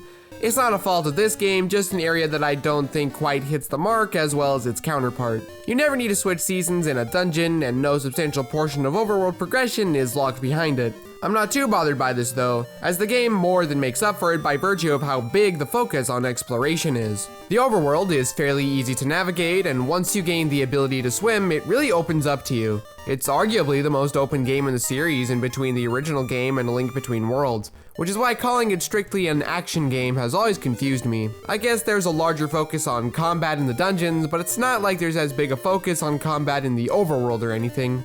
Regardless, the progression of this game is pretty dang solid no matter what you decide to call it. There are fewer roadblocks, which allows for a ton of freedom to do things in the order that you want to do them, which is something I never see anyone talk about. Then again, I don't ever really see anyone talk about these games to begin with. There are a ton of secrets and goodies sprinkled all throughout the map, and they're generally a lot better at being discoverable than in the original Zelda, which means that the pacing is usually set by how you decide to play the game. As someone who thoroughly enjoys the exploratory elements of Zelda, I usually spend a lot of time in the overworld of this game, mostly because of how free it feels to move through, especially in comparison to Oracle of Ages, though I'll get to that in the next section. Going any further when talking about the overworld would probably get really repetitive, so I'll just leave off on the note that I think the overworld is by far the strongest element of Seasons. Not the only good element of the entire game, mind you, just that it's what I think it does the best. Another thing that the game does really well is the items. Both games, in fact. The items in Seasons are mostly focused on combat, which makes sense given the minimal focus on puzzles that the game has. Much like Link's Awakening, the shield is once again an equipable item that takes a button slot, and once again I find that incredibly annoying, so I never really use the shield that much. Otherwise, it's a pretty solid selection. Rock's Feather is cool as always, the Ember Seeds and Slingshot spice up the combat and make it a little more interesting. The other seeds are also pretty interesting, with fun and unique properties that also spice up the combat. There's a nice progression path for the majority of items here, which is a really simple way to make them feel more important. The best item is obviously the magnetic gloves. These things are so cool, being able to take off armor of enemies or move Link either toward or away from magnetic poles, as well as the ability to push, pull, or otherwise move items in different ways. I love these things, and it's a shame that the closest we ever got to seeing them in a 3D game was with Magnesis in Breath of the Wild, But even then, it only manipulates metal objects and Link can't be attracted to or repelled from those objects like here. Maybe one day. One last thing to note about the game in this section of the video that I think is relevant, since it's something that I've mentioned in every one of my Zelda videos and will be something that I continue to mention in every game that has one. Oracle of Seasons has a trading sequence. However, how this game treats the trading sequence makes it arguably the best one in the entire series. First off, beating the game is not locked behind it, which makes going through it feel a lot better since it's easy to ignore it if you don't want to do it. But more importantly is the fact that it doesn't even matter if you do it or not. Your reward for doing the quest is the Nobleman's Sword. But the game tells you the Lost Woods combination so that if you remember it on future playthroughs, you can get it right away if you remember it. This makes the quest still have value while still meaning that on future playthroughs you don't have to go through the tedium of it all over again on subsequent playthroughs. I don't feel the need to really go in depth with any problems or whatever since it's entirely optional. It truly is a wonderful mercy that the game bestows upon you. Overall, Oracle of Seasons Overworld is fairly laid back and encourages exploration of its world far more than the mere action label might initially lead you to believe. It's probably the third best overworld of the 2D games in my opinion, being neck and neck with Koholint Island, still can't decide which I like more, and just under Phantom Hourglass. We'll get to that one when we get to that video. It is unfortunately the game's strongest element and it's all downhill from here, but only by like a foot at most. Oracle of Ages looks pretty dang solid for a Game Boy game. The sprite work is pretty solid, everything is appealing to look at, the visuals are nice, I'm running out of things to say. Was that deja vu? An allusion to the time travel mechanics present in the game since that's what I said in the previous section? Or is it simply lazy writing? I'll let you decide. Hint, it's the last option. The music in this game is also kind of average, much like its counterpart, and spoilers for the Minish Cap video, but this is an unfortunate trend with all three of the Capcom games. So, this game is more definitively focused on the puzzle aspects of Zelda, and my goodness is this the perfect Zelda game for me. The main mechanic that they use is time travel, which is heavily expanded on from Ocarina of Time. On a basic level, it's essentially just the Dark World concept, except it's the distant past and the present, which does actually create enough of an aesthetic difference that it feels fairly distinct. They use this mechanic to its fullest potential. It's used in and out of dungeons and requires that you keep a mental map of not only the current map in your mind, but the other time periods laid out as well, which in and of itself already leads to really good puzzle solving potential, but it also makes navigation itself a puzzle, with the mere act of getting from point A to B being fairly taxing on my primitive ape brain. And this bleeds over into more areas than just main story progression. Mobbable walls are often inaccessible and require you to think out of the box when using the time travel in order to finally access them. Even the secrets require more than just exploring the overworld. Labyrinth, as the name would suggest, is a giant labyrinth, a puzzle box that you slowly solve over the course of the game. There's no element of this experience that isn't attached to a puzzle of some kind. The intensity of the puzzles is also handled fairly well, with them easing you into the more complex nature of this game's puzzles. It starts out with you merely needing to travel to the past and do a light bit of exploration to obtain the mystery seeds, and it's fairly basic up until you need to get to the third dungeon where you need a raft, which requires rope, and the rope is made by some guy who hasn't even made it yet, which means that you need to go on a detour to the graveyard where you'll find the rope, as well as the Zora Flipper so you can finally get your raft made. Except not really, because you need to get a map from some weird guy, and the thought of not having played Majora's Mask or Wind Waker before this game makes me pity you, since then you would only know to look for someone who is quote-unquote weird. Once you finally get your map, you then get all your stuff stolen by these based lizard people, which leads you to this incredible puzzle where you have to trade certain items to gain access to others to get stuff so that you can have all of your items, before finally getting to the third dungeon, which is where the dungeons start to get really complex. And it doesn't let up at all as you progress throughout the rest of the game. To get to the final dungeon, you need to find this one Zora in the past who will let you through to the Sea of Storms since you received the Zora scale for being the previous dungeon, where you then need to find a pirate ship where you give the Zora scale to the pirate captain to obtain an eyeball, which has you needing to go back to Crescent Island to find the head statue to place the eyeball inside so that you can have your courage, wisdom, and power tested, with combat, invisible pathways, etc. After this, you proceed into some ancient ruins where you're swarmed with enemies. After taking care of them, you then need to navigate this twisting, winding path before finally gaining access to the ancient tomb. And that's just an abridged version. This focus on puzzles makes the entire map feel claustrophobic, not helped with its size. When you beat the game, it is immensely satisfying because it feels like you just solved the ultimate puzzle. However, for as much as I love the puzzles in this game, the overworld is not the best element of the game. The dungeons, where most Zelda games condense their puzzles, is where Ages shines the brightest.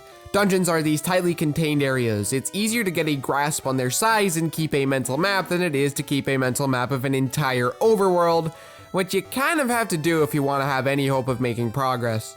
The overworld here does feel like one massive dungeon, in a way that even Skyward Sword's bleeding of dungeon design into its overworld didn't do. Even if the individual puzzles that make up that pseudo-dungeon aren't as complicated as in the proper ones, it doesn't suddenly stop Labyrinth from feeling like a huge game-wide dungeon.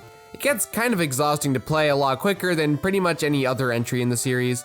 Not exactly helping with this is how complex the puzzles can be a lot of the time, which only makes me want to stop playing a lot sooner since the mental energy drains my primitive 76% evolved brain, which has 24% less power efficiency. It's definitely not the kind of game that I can play to relax. The items here are used fairly well, and are all basically here to amplify the puzzles, as you could probably have guessed by this point. There's a bit of overlap with some of Oracle of Seasons items, and it goes to show how versatile those items are and how they work in the context of both types of games. The focus on upgrades is still as cool as ever, since it still allows the items to get more mileage while still giving the dungeons good progression. Though the sword and shield upgrades aren't nearly as substantial in Ages due to the minimized focus on combat this time around, compared to Seasons where it was a really great reward. There are two particular items that I think especially stand out here, the Siege Shooter and the Switch Hook. The Siege Shooter is essentially a different take on the Slingshot from Seasons. It's also versatile, with the seeds being able to ricochet off the walls, hit switches, light torches, or even hurt enemies. This makes it an incredibly useful item and one of my favorites in the series. The Switch Hook is probably the most interesting take on the hookshot I've ever seen, and I'm surprised that no other Zelda game tried to innovate on the item in any way other than just giving you another one. It allows you to switch places with certain blocks when traversing holes or whatever else you'd use a hookshot for. While a small change on the surface, this actually opens up more puzzle opportunities than if they had just done their usual fare with it. Even the dreaded trading sequence in this game is kind of fun, since you have to trade items in both the past and the present, though I'd argue that it isn't as good as its counterpart in this regard. After removing a headstone that prevents a Poe from moving on to the afterlife, you're given the Poe Clock, which is then traded with a postman in the past to receive the stationery, which is traded for the stink bag with the mysterious toilet hand, which then has you needing to go back to the present to trade it for the tasty meat on Crescent Island, which then leads you to get the doggy mask from the Happy Mask salesman, which then leads you to the present day Lena City to get the dumbbell from Mamamuyan,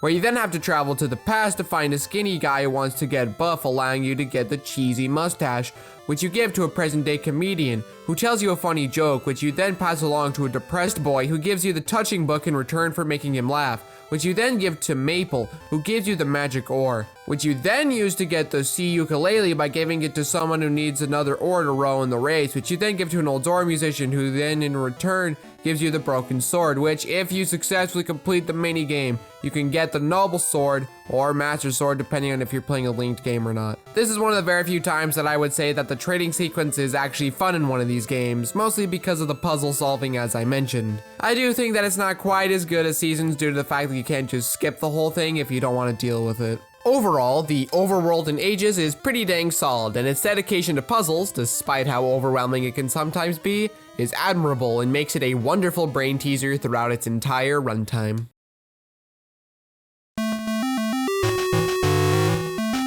The dungeons in these games are easily where the differences in design philosophy shine the brightest. Both sets of dungeons have their own strengths with what they focus on. Ages having some of the most perplexing navigation and best puzzles of any dungeon in the entire series, while Seasons does a really good job at merging the chaotic combat-focused dungeons of the original Zelda with the new format introduced in A Link to the Past. What you are then left with are some of the most phenomenal dungeon experiences in the entire 2D catalog. There isn't a set of dungeons from any other 2D Zelda game that matches the brilliance of these two games. And while I think that the overworld is the strongest part of Seasons, that's not to say that the dungeons are even remotely close to bad, just that I enjoy the overworld a bit more. Unlike my other Zelda retrospectives where I briefly talk about every dungeon individually, I found that I had a hard time doing that. So instead I'll talk more about how each of the dungeons progress from one to the next. None of the dungeons in Oracle of Seasons are that complex, which works for what the game wants to be. The dungeons are a lot more open-ended, focused on physical keys and locks in comparison to progression being locked off by the architecture of the dungeon itself. None of them are focused on figuring out how to progress, but rather what you do on the progression path.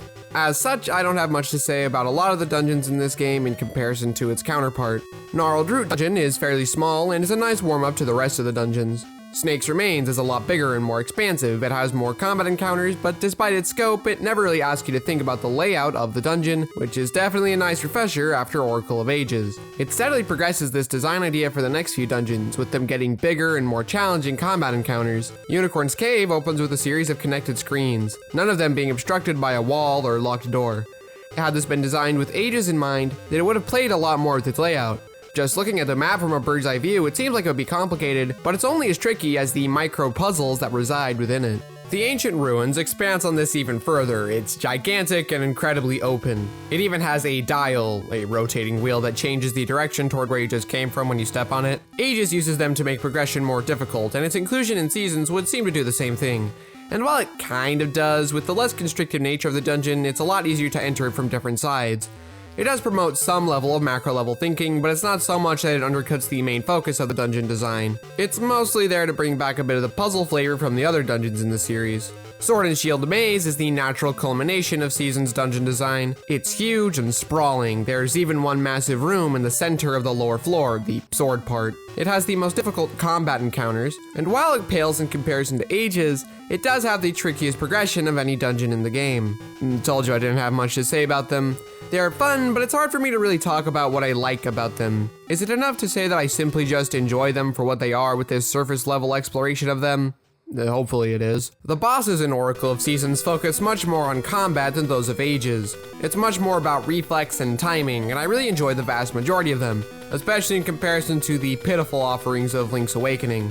Aquamentus is an evolution of the original fight from the first game, the only weak point being its horn. It's a much better fight than previously, and a good first boss. Dodongo has you needing to throw a bomb into its mouth when it opens to try and breathe out fireballs to attack Link. But the bomb doesn't actually do any damage, it merely makes the Dodongo unable to move briefly, so you have to pick him up and throw him onto the spiked floor. It's a nice subversion that absolutely improves the fight and prevents it from becoming blindingly simple. Mothula has you needing to avoid all of his attacks before he lands on one of the outer platforms, where you then need to jump over to him and do some damage. It's simple but fun. Goma has you needing to avoid getting grabbed by its giant claw. Once that's taken care of, you need to avoid its other attacks as it moves around the room before briefly opening its eye, allowing you to use the slingshot to kill it. While not as fun as the previous bosses, it's still decent nonetheless. Digdogger will jump around the room, with you needing to use the magnetic gloves to move the spiked ball in the corner of the room into him. It's not the strongest fight in the world, but I still think that it's a fun use of the dungeon item. Manhandla has you needing to use the boomerang to take care of its 4 heads that are constantly shooting out projectiles before hitting its body. You have to constantly be on the move, and it's a very fun challenge. Gleeok has you needing to avoid his heads and then using Rock's cape to avoid getting paralyzed by its attack in the second phase. It's not as mechanically interesting as some of the other bosses, but it's still a fun time overall. Medusa Head has you needing to avoid its orbs that turn you into stone for a few seconds, all while waiting for a good opportunity to use your hyper slingshot to stun it, allowing you to attack it with your sword. I share these same thoughts here that I do with Gleeok. Onox is the final boss of the game, wielding a large ball and chain that you need to hit him with a spin attack. Eventually, he'll use Din as a barrier that deals damage to Link if he hits her, meaning that you need to use the Rod of Seasons to get her out of the way. It's a wonderful challenge to avoid his attacks, deal with Din, all while trying to get some hits in. In the second phase, he becomes the Dark Dragon. He has a variety of attacks, spitting blue fire at Link, sweeping his hand across the ground, and trying to slam his hands into Link. You have to avoid all these attacks, and then when he slams his hand onto the ground, you need to jump on it and hit the jewel on his head. Not only is his design really cool, it's just a really fun fight and the perfect capper to a set of surprisingly decent bosses. Now onto the dungeons I have something to say about. The dungeons in Oracle of Ages are all complex and intricately designed pieces of architecture that test your brain more than anything else. As such, I have a bit more to say about them. Spirit's Grave is a pretty decent first dungeon, though it isn't anything too amazing. The amount of complexity here isn't too high, even compared to other games' first dungeons. That's not to say that it's bad or anything, though. There are a few bits of clever game design here. For instance, this first colored block pushing puzzle brilliantly and subtly teaches you about how the main mechanic will work. This is expanded upon greatly in later dungeons, and there are a few bits of navigation that can be just a little tricky. There's really not that much else to the dungeon though. The Wing dungeon steps up the progression by introducing how time travel will be utilized with the dungeons. It is strange how it crumbles by merely lifting a rock, but that's just life, you know? Anyway, already at the second dungeon, it just shows its devious puzzles. The navigation here is somewhat confusing, but not so much as to overwhelm the player with what is merely the second dungeon. I like the statue puzzle where you can only move the statues when you make this upper tile the same color as the statues you want to move. It's a fun idea and not immediately obvious that it's the case. Moonlit Grotto is when the dungeons start becoming more complex, primarily with the introduction of dials, which means that in order to progress to other parts of the dungeon, you need to navigate to another side of the wheel. While the navigation here isn't anywhere near as complex as later dungeons, as there's only one of them here, it's still fairly confusing, and it tells you that you need to think about the layout of the dungeon as a whole in the future if you want to make any progress. Skull Dungeon is massive, with tons of tricky puzzles, and I like how the minecart get more interesting use here. There are a few issues with this one, however. For instance, if you get killed by the boss and aren't using save states or playing on original hardware, then you have to go through the entire dungeon again, since it's a much more efficient path than the teleporter, which is kind of an issue when the entire thing is made up of a massive winding path. All of the traps and enemies reset too, so every single death requires that you basically go through the entire dungeon all over again, which makes dying to this boss one of the worst feelings of any Nintendo game. The Crown Dungeon utilizes these crystals that raise and lower the blocks depending on the color, and it affects a lot of the dungeon, which makes you explore the dungeon to see what it affects before hitting it. It starts actively punishing players who just blindly wander from room to room. It forces them to engage with the dungeon and its mechanics if they want to solve it, and I really appreciate that. Mermaid's Cave once again introduces time travel into its puzzle progression, this time being even more complicated than when it was used earlier. It's not entirely obvious that you even need to do so. It's something that would only cross your mind when you're stuck for like half an hour. On top of this, it finally sees the return of dials, two of them being right next to each other. Jabu Jabu's Belly does the most delightful thing imaginable by introducing the changing of water levels just like the Water Temple. Much like the Water Temple, I think that it is a phenomenal challenge, though it is a bit harder to judge the depth perception of water in this game compared to Ocarina. Even outside of this, progression between the rooms is somewhat tricky with how gargantuan it is. The Ancient Tomb takes the dials to their logical extreme. There may only be two of them in the entire dungeon, much like Mermaid's Cave, but unlike that one, these ones are a bit more spread out. It also expands on the confusing progression that comes from the crystals. It also has 3 massive floors. It's the culmination of all the game's most devious macro-level puzzles. You need to think about how the dungeon as a whole is constructed and how the different rooms are connected together. Overall, the dungeons here are pretty good at offering a wonderful puzzling experience. The bosses in Oracle of Ages carry over the puzzle elements in an interesting way.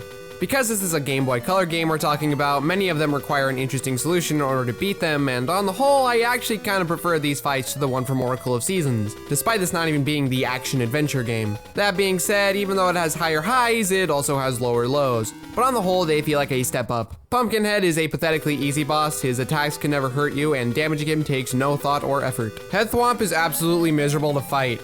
In fact, he's up there with the 3DS version of Molduga and the stupid Octorok in Ocarina of Time's Jabu Jabu Belly as one of my least favorite bosses in the entire series. The way that you need to defeat him is by throwing bombs into his head. There are 2 major issues that make him an absolute chore to fight. Firstly, you're one tile short of throwing a bomb from this edge platform. Turns out I'm an idiot and you can throw the bomb from this tile. I was just unable to in my playthrough, so I assumed that it was impossible.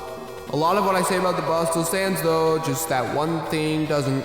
So you have to use these platforms circling around him, which wouldn't be that much of an issue if it weren't for the fact that you can only throw bombs if you move, and there's not that much room to move here. But by far the biggest issue is that you can only do damage to him if you hit him when his face is red. And since he shifts between faces all the time, it means that you have to miraculously be in the optimal position at the correct time, as well as hoping that you throw your bomb at the precise right time. This becomes an incredibly annoying task as you have to completely rely on the rotating platforms, which won't always be in the correct position to do it. You also only have 2 cycles because then you'll start shooting a bunch of fireballs around the room, making it nearly impossible to focus on damaging the boss because you'll be too busy trying to not die. The fight takes so unbelievably long and not a single second of it is fun. Shadow Hag is a pretty fun fight with you having to use the wall to ricochet a seed into the boss. It's not the most difficult thing in the world, however, it's pretty enjoyable. Eyesore is a fine fight. Take out a few of these mini boys and then slash at the main boy with the switch hook. Not too terribly interesting, but still fun. The Great Moblin simply asks you to avoid the smaller bombs that the regular boring Moblins throw at you, and then throw the big bomb back at him. It's fine enough for what it is and is fairly fun. Smog is inferior to the dragon from the classic book by J.R.R. Tolkien, The Hobbit, but it's superior to the dragon featured in Peter Jackson's The Hobbit, The Desolation of Smog. This fight is actually just straight up a puzzle, unlike the others where there was a brief moment of figuring out what you needed to do in order to damage them. You need to join the miniatures together in order to damage him, and it's actually pretty tricky to figure out. Octagon is all about how you position Link, with you needing to find the sweet spots that he can't hit you, but you can hit him. It can be a little monotonous at times, but I think that overall he's a fairly solid boss. Plasmarine has you needing to switch with him in order for him to get damaged by his own attack, which is a brilliant idea for a boss involving the switch hook. It's a really fun boss, and I always look forward to refighting him on every revisit to the game. Ramrock has 4 phases, which does mean that he drags out a bit. Thankfully, I do think that each of the phases is generally pretty fun, so it doesn't feel as long as it is. The first phase sees you needing to hit his arms back at him, which requires careful aim and is generally pretty fun. The second phase has you needing to get him to clasp onto bombs instead of Link, which is a fairly basic task that's still somewhat enjoyable. The third phase has you needing to use a seed shooter to hit him in the back since he'll be guarding his front. And the last phase sees you needing to grab onto one of the chain balls he throws at you before flinging it back at him. Overall, a pretty satisfying and varied boss. Varen is a boss that you fight at 2 points in the game, once following Mermaid's Cave and then again at the end. The first fight combines the use of the seed shooter and switch hook to hit her and switch places with Nehru to attack her with your sword. It's a fairly decent fight. The second fight involves multiple phases. The first phase is a reprise of the previous battle. The second phase has you needing to charge a spin attack and then time it in order to hit her as she flies across the screen. The third phase has her shifting to various forms that are a bit less straightforward to deal with. She'll turn into a turtle where you need to attack her head, a bee where you just have to avoid her attacks and slash at her with your sword, or a spider that shoots webs at Link with you needing to launch a bomb into her face before attacking with a sword. It is a little disappointing that, in comparison to Ramrock, the progression of the boss isn't as interesting. Each of these ideas are a little too disconnected, to the point that I almost feel like Ramrock would have been a more mechanically satisfying fight to end the game on. And it's not even a question that Onox is the better final boss. Still though, she's a good boss and a decent end to the game. At least that would be the case if you were a loser who didn't get the other game. Let's link the games together now and talk about them both simultaneously. It feels weird having the last major section of one of my Zelda videos not ending on me talking about the dungeons and bosses, but for these games, it didn't feel like I could have done it any other way. We're going to be talking about a couple of the elements that are basically impossible to mention when talking about the games individually without either repeating myself wholesale or not even being able to properly go into my full thoughts, as well as the true final boss of the game. First off, the ring system. I think that this is one of my favorite collectibles in the entire series. It's kind of similar to the badge system from Skyward Sword, though I would argue that it's handled a bit better here, in my opinion. First off, there are over 50 rings, which gives a lot of subtle variety to the gameplay, from increasing damage taken, but also giving your sword more damage, to giving you a good punch when nothing is equipped, to increasing specific items and weapons damage output, to auto-recovering hearts, increasing swimming speed, taking half damage from specific traps and obstacles, making all damage taken being 1 heart, etc. The key word here, though, is subtle. They have just enough value to make them a satisfying reward in their own right, but they don't make the game so radically different that it feels as though you have to get them. It also gives value to rupees, since you have to spend them to appraise the rings in the first place. It's one of the few Zelda games that actually gives substantial value to rupees, thus making them also feel like a nice reward. There's also an element of RNG to the system. While not every rings follows this system, a lot of them do.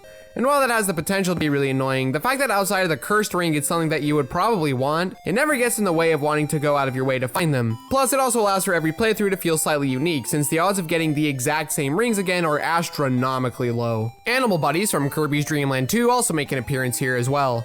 That's a funny little haha for those who don't get the joke. All 3 expand Link's moveset in interesting ways that make the world feel a bit more engaging to explore. Moosh is a bear that allows you to hover over the ground for a bit, letting you cross holes in the ground. He also has a ground pound that can clear enemies within its radius. Ricky is a based kangaroo who's a bit more combat focused with his abilities being that he can punch things either normally or with a charged punch. He can also climb steep cliffs and jump over small holes. Dimitri is the only buddy that is a species specific to the Zelda series, that being a Dodongo, and he definitely opens up the world more than the other 2, allowing you to traverse deep water, as well as the ability to scale waterfalls. They don't get a ton of development, as is the standard Zelda practice, but I do enjoy the slight gameplay shakeup that they offer. And then there's a thing that the section is named after, linking the games together. After you beat the game, you get a password that you can enter in the other game to continue the story. I'll talk about the story at the end of this section. I wanted to focus on how this affects the gameplay first. The next game that you play will begin with 4 heart containers and a sword, which gets you into the gameplay a lot sooner. There's also a lot of other goodies that you can access, ranging from heart containers to rings. You can also carry over rings and passcodes you received from the previous game you played to access other stuff.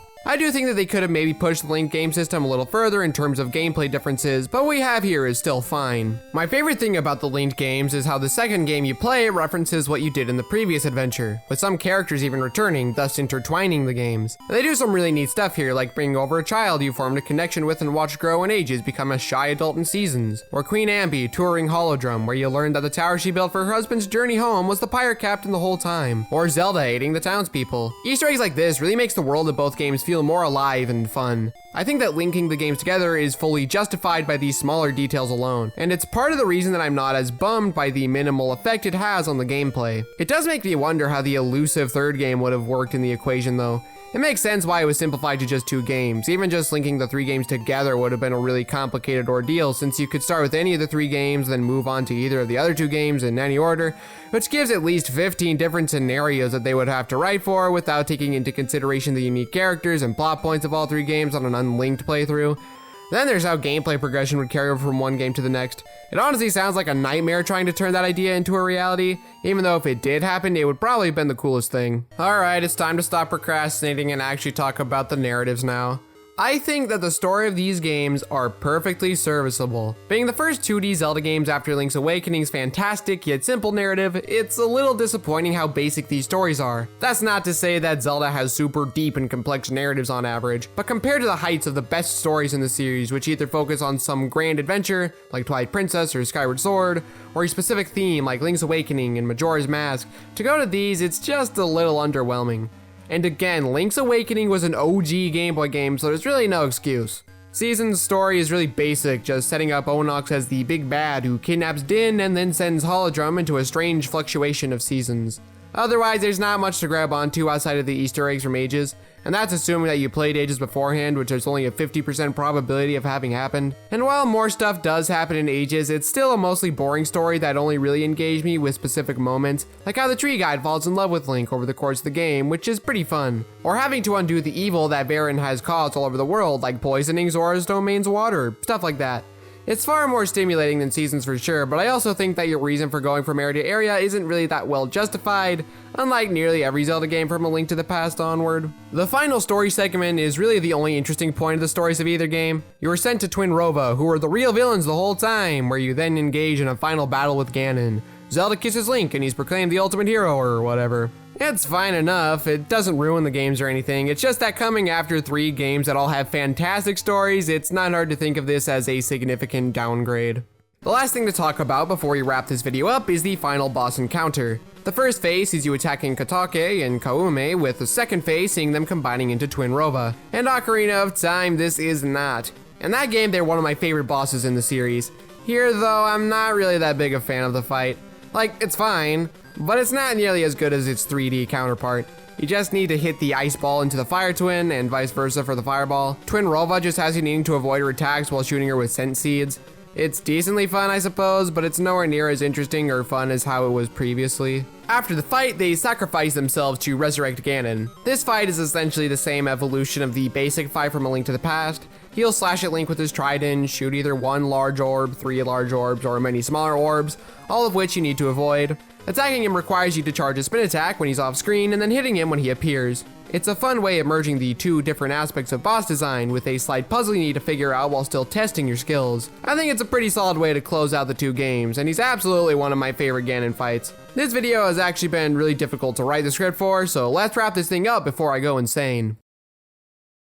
Together, the Oracle games offer a Zelda experience that can't easily be topped. But it's when looking at their individual strengths and how they blend together that the games truly become special. It's easy to lump them together and call it a day, but if you ignore Oracle of Ages, does Oracle of Seasons still hold up on its own? Does Ages hold up without the support of Seasons? The answer is a resounding yes. They each act as palate cleansers from the other. They are the yin and yang of the Zelda experience. Twilight Princess is my favorite Zelda game because it takes the classic Zelda formula and perfects it. Everything that I love about Zelda is encapsulated by that game. The same is true of the Oracle games, though in a different context. They each take a different half of the series and build an entire adventure off of that. And it works flawlessly. Individually, they stand as puzzles personified and adventure personified. Apart, they offer a fantastic Zelda experience in their own right. Together, they make for the pinnacle of what 2D Zelda can do. I still like other 2D Zeldas more, but from a critical lens, none of them could ever top the brilliance of these two Game Boy Color titles. Let's just rip this band-aid off right here at the start of the video. I am not the biggest fan of the Minish Cap. I'm hesitant to call it overrated, since that word is generally used by pompous losers who think their opinions are somehow more valid than anyone else's, but there comes a point with how much love is showered towards this game that I don't really feel towards it. That's the first word that comes to mind, a very similar feeling that I have towards the Galaxy games. I'm not gonna pretend that I don't enjoy the game, it's just that I don't enjoy every aspect of the game. And even the aspects of the game that I do enjoy aren't as strong as other entries in the series. Not helping this feeling is the fact that the incredible Oracle games that were not only made by Capcom, but also directed by Hidemaro Fujibayashi, also known as the director of Skyward Sword, Breath of the Wild, and Tears of the Kingdom, and a sub-director and story writer for Phantom Hourglass. And just to really light the pitchforks against me, this is his worst Zelda game by far, both in terms of story and gameplay. And I know that this video predates Tears of the Kingdom by a few weeks, but somehow I doubt that the direct sequel to one of my favorite games ever made will be on the same level as the Minish Cap. I have immense respect for Fujibayashi. He was in charge of some truly phenomenal games, both before this game and after. Plus, I don't even think that Minish Cap is even that bad. It's in the lower half of the Zelda tier list for sure, but even then it would be incredibly petty for me to call it anything less than a perfectly fine game with some really cool ideas. In fact, there's a thesis statement for the video, which I should probably put in these videos more often, but that requires effort. Enough rambling though, let's light the flames on this pyre that I will be tied to shortly as I begin this Minish Cap retrospective.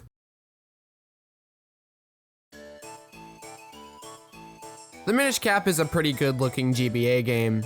As a 2D pixel art adaptation of the Toon style, I think it turned out pretty good. To be honest, talking about graphics has never really been my strong suit. It's not like I can talk about what makes every individual pixel look appealing or disgusting, and then go on a tirade about dithering and whatnot, so let's move on to the music. It's definitely a step up from the Oracle games. Granted, I do still think that it's one of the lower tier soundtracks in the series, but there are still some pretty good tracks here. I like tracks like Minish Village, Hyrule Town, they're decent little pieces of background music.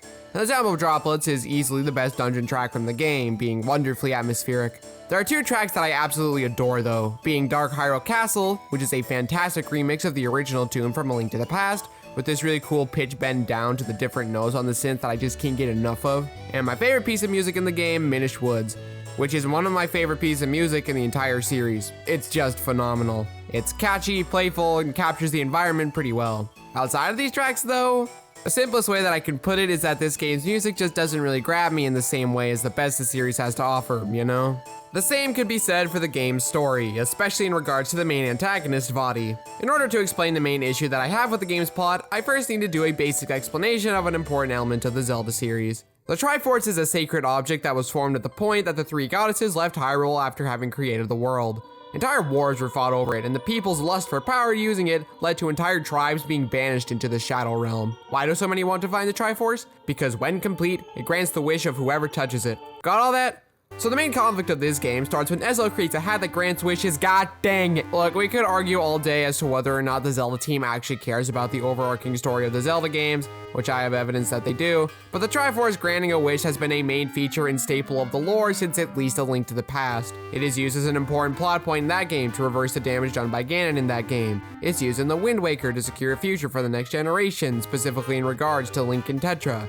It's used in Skyward Sword to destroy Demise in the present day. It's used in A Link Between Worlds to restore Lorule's Triforce, and obtaining it is typically Ganon/Ganondorf's main goal. So pardon me for thinking that a character just casually creating a hat that is better than the most powerful object in the entire world, since it can grant multiple wishes rather than just one, is a little absurd. Equally as absurd are the motivations of Vaati. He's the second most recurring villain in the series behind Ganon, and personally I think he kinda sucks, mainly when it comes to why he becomes a villain in the first place. I often hear people say that a story is only as good as its villain, which is then used to criticize shallow and lame antagonists as some petty way to cripple a story. I don't agree with this statement. Personally, I think that the protagonist, who we actually follow throughout the story, should be the one who gets more focus and is fleshed out more, with more interesting motivations in comparison to the villain. Not that it has to be rich and complex, just something that makes them fully realized in the world. So long as the villain's motivation is more than just being evil for the sake of being evil, which makes them at least 10 times less interesting. I don't really care. That's not to say there aren't moments where this approach works, like if it's a comedy film, or if there's another antagonist that isn't written that way to round things out and make sure that there's an actual threat for the main character. All this to say that Vaati kind of fails as a villain for me. His main motivations when he becomes evil are fine. He wants to find the light force and you gotta stop him. Nothing amazing, but nothing bad either. Why the hat that grants wishes can't find it for him or give it to him is beyond me, but maybe he's just low on brain cells or something. The bigger problem that I have with Vaati is his motivations for becoming evil in the first place. The game explains that he became enchanted by the wickedness of the hearts of men, which to me sounds like he thought that men being evil was pretty poggers, and that if he became evil then he would become based. Because no other explanation makes any sense. Ganondorf is evil because he was angry that the rest of Hyrule was able to prosper except for his people, and he wanted to take over the kingdom in order to have that prosperity for himself. Majora is also evil for the sake of being evil, but the story makes up for that with its main motivation being that it finds the suffering and pain of others a fun game. Majora is also way more sinister since we see how threatening it is through the entire game, since every single problem stems from that. Vaati is just too underwritten for me to really feel anything other than annoyance in regards to him, which wouldn't be too much of an issue if 90% of the story didn't focus on him. None of the characters here are really that interesting either, other than Ezlo. He's fun, though outside of his amusing dialogue, I don't really think there's that much to him, which is especially disappointing given that the entire conflict revolves around his relationship with Vaati, which is never explored. Twilight Princess was about the relationship between Zant and Midna, and even though it wasn't explored that much, it is enough to the point that I can understand why the conflict in that game happens. Bottom line is I like Ezlo, but Mario did the whole talking hat thing better, so Odyssey better than Minish Cap plus ratio. While I could talk about this stuff a little bit more, at this point I want to get into what I really don't like about the game, rather than just focusing on the superfluous fluff. So let's get into easily the worst part of the game.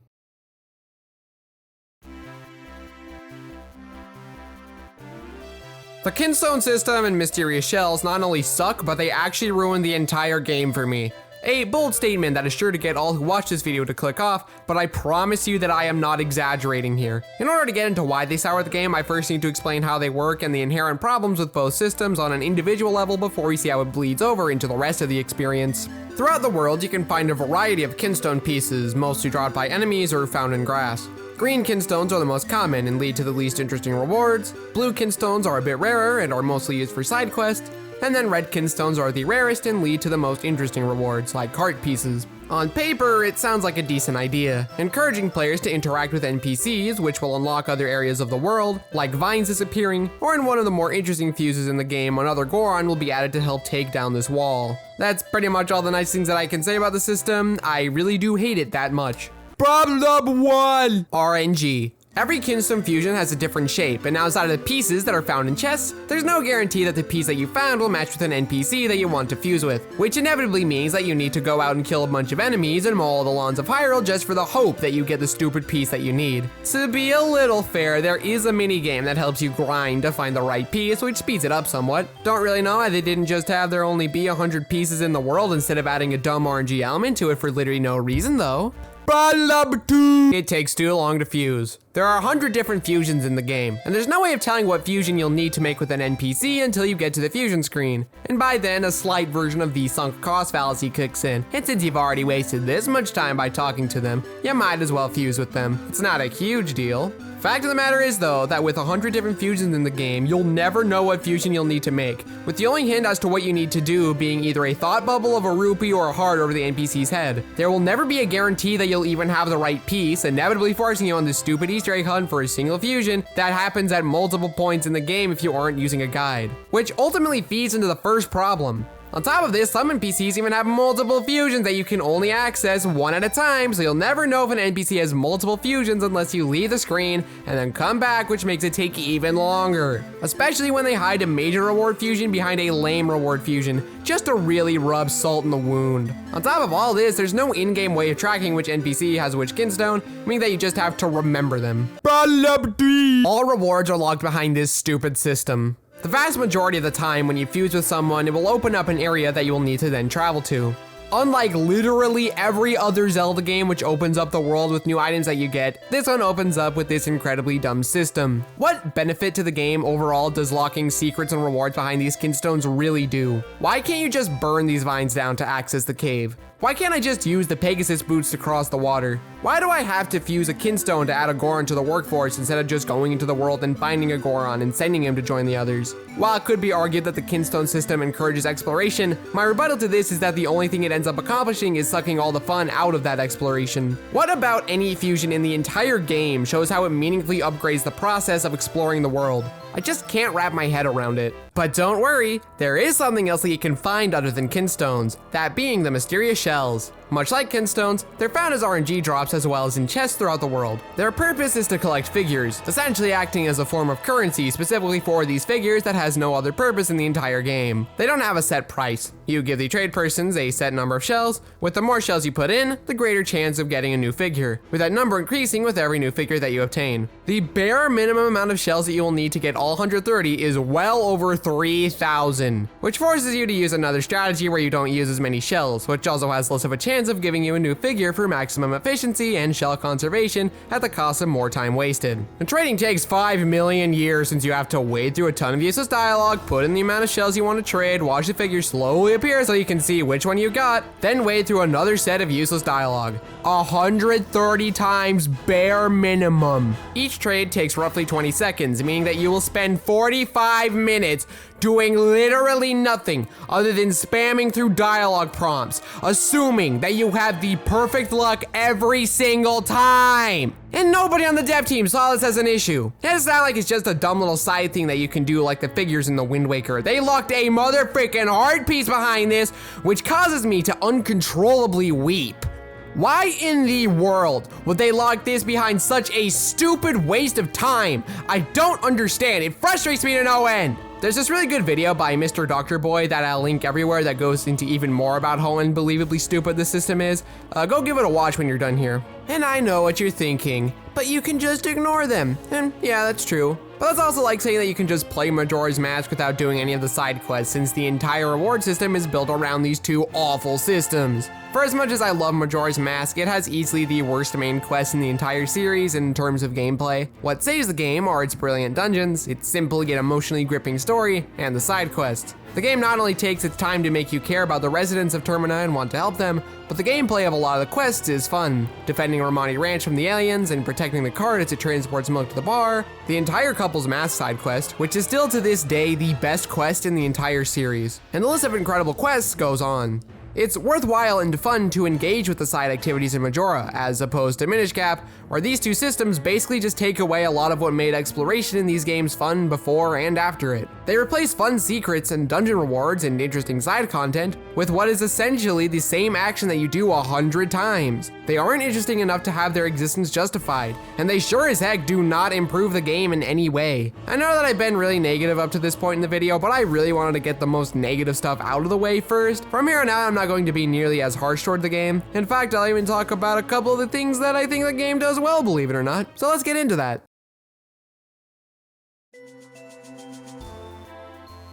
The overworld of the Minish Cap is quite small. You can walk from one end to the other in about 5 minutes, in fact. Despite this, however, the game still manages to get decent usage out of that map. Ocarina has a far larger map, but outside of a select few pockets, the world feels overly large. And unlike Majora, which likewise has a smaller map, I do think that the general gameplay in these areas are a bit more engaging than what the mountain, the bay, or the valley had to offer. Outside of Hyrule Field, these sections almost feel like a precursor to Skyward Sword's approach to world design. These little dungeon-esque challenges that lead into an actual full-on dungeon. This isn't surprising, of course, considering that both games share the same director. That being said, I do prefer how Skyward Sword handled it. Those challenges are a lot more fun and are more intricately designed than here, the only real trade-off being the segmented nature of it all. But I still think that Minish Cap does a decent job with what it has. I suppose it's not really fair to compare the two games in this department given how their design approach differs.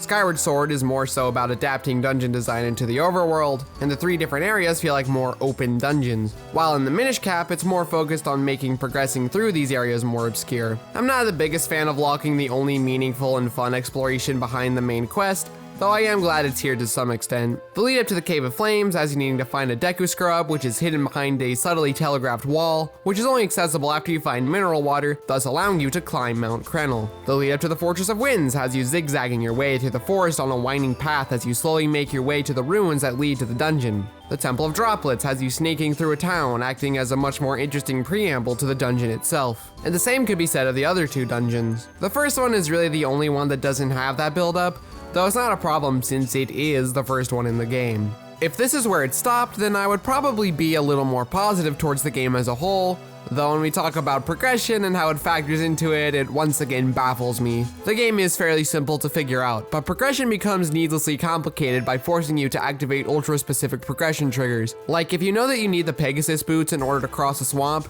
you'll only be allowed to get them if you go to cross the swamp first. Or if you know that you need to access the library, it only opens when you talk to a specific Minish in Lake Hylia. Running around trying to figure out how to progress isn't anything new for me. I am a notoriously blind moron when it comes to this stuff. But stuff like this only serves to frustrate me because it feels more like the game is arbitrarily holding me back for no real reason. It almost feels like it's there to punish people who already know what to do, since more inexperienced people are more likely to activate these triggers, since they'll talk to NPCs for hints and try to cross the swamp.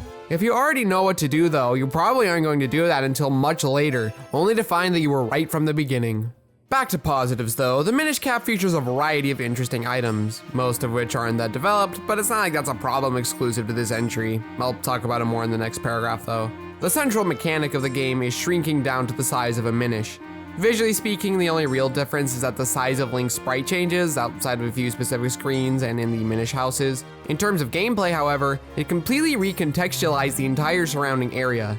There are obstacles that can easily be walked over when bigger that serve as roadblocks when smaller. The best parts of this game are solving the navigational puzzles that arise from figuring out where to shrink to get to new areas, and then how to get to those areas afterward. It serves as a pretty solid way of making progress even more complicated, even if it doesn't go as far as something like Oracle of Ages. As mentioned briefly in the previous paragraph, the items in the game are interesting, however they're underdeveloped. Other Zeldas don't utilize their items to a super good extent either, but it's especially painful in the Minish Cap's case given that A, the previous 3 2D games all had phenomenal use cases for their items, each one felt meaningful and important in a way that isn't often captured in Zelda games, and B, the items are some of the most unique in the series, though that doesn't necessarily mean that they're fun to use. The Gust Jar, for instance, allows you to move lily pads, grab faraway mushrooms, launch yourself, and clearing out obstacles. But not only is it not used that much, it gets really repetitive since they never try to spice things up later. At least with something like Twilight Princess, which doesn't utilize all of its items super well. It does use them in ways that don't get stale after a while. The Kanapachi is used to flip stuff over, but it's generally just so that you can access something to shrink you rather than literally anything else. The Mole Mitts are the only real item that isn't upsetting to use, though it's a bit too much of a key for a specific kind of lock in a way that most items don't really feel like. It's always been a staple of the series, before Breath of the Wild that is, that some areas are locked behind items that you need in order to progress, similar to a Metroidvania, though in general never feels like a full-on Metroidvania like these do. Maybe the fact that Skyward Sword has an evolution of some of these ideas has tainted my view. The Gust Bellows is a lot more fun to use, the mitts are used in a more interesting way than just pressing a button in front of something to make it disappear. To be fair though, Rock's Cape and the Pegasus boots are just as good as ever, so it's not like I can be that critical of Minish Cap in this regard. Perhaps I was being a little mean to the game in regards to the items. While they aren't perfect, they are quite refreshing and make the game a bit more interesting. Besides, the overworld is pretty decent, outside of its frustrating progression triggers. Now onto the mixed bag that is the dungeons in this game. Minish Cap might just have the most fluctuation in quality of any game in the series when it comes to the dungeons. On the one hand, half of them are fairly bland and don't really offer much that Zelda hasn't done before, but then the other half are actually pretty dang solid and enjoyable. Deepwood Shrine has a cool gimmick in the form of this barrel that you need to rotate. Almost makes me upset that this is used in the first dungeon because I think the concept has potential for a tricky progression, but I digress. I think that the flow of the dungeon is pretty good, with you having to burn the vines that hold the barrel in place before you can finally rotate it and access other parts of the dungeon. It's a fairly solid opening dungeon. Cave of Flames doesn't really offer anything new that Zelda hasn't already done, but infinitely better. There's these sections with the gust of wind you need to use to traverse the area, and the depth perception is absolutely abysmal, so it's not fun in the slightest. The minecart stuff is fun, but it's also something that the Oracle games did just as well, so it's hard to not be a little miffed when I see them used again in this one with little to no new elements to keep it fresh. The only thing that I can really think that it has going for it is better utilization of being Minish size in the dungeons than the previous dungeon, but later dungeons use this concept much better, so it's not like it's something that I can give a lot of credit for.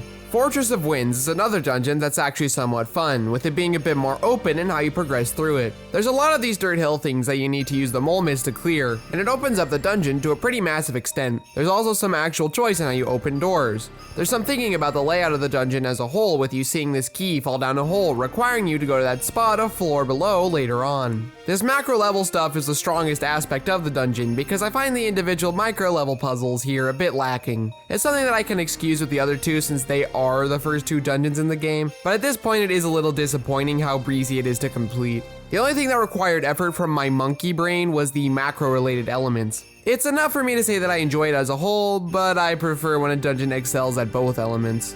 The Water Temple, Lakebed Temple, Sand Ship, Eagle's Tower, basically every dungeon from Oracle of Ages and Majora's Mask, all of these not only balance the macro level challenge of figuring the dungeon out as a whole, but they also have fantastic individual puzzles as well. This is why I consider them to be my favorite in the series, and it's a little unfortunate that Minish Cap fumbles it a little here. Temple of Droplets, aside from one of the most atmospheric and all-around great pieces of dungeon music in the series, is once again kinda just blah.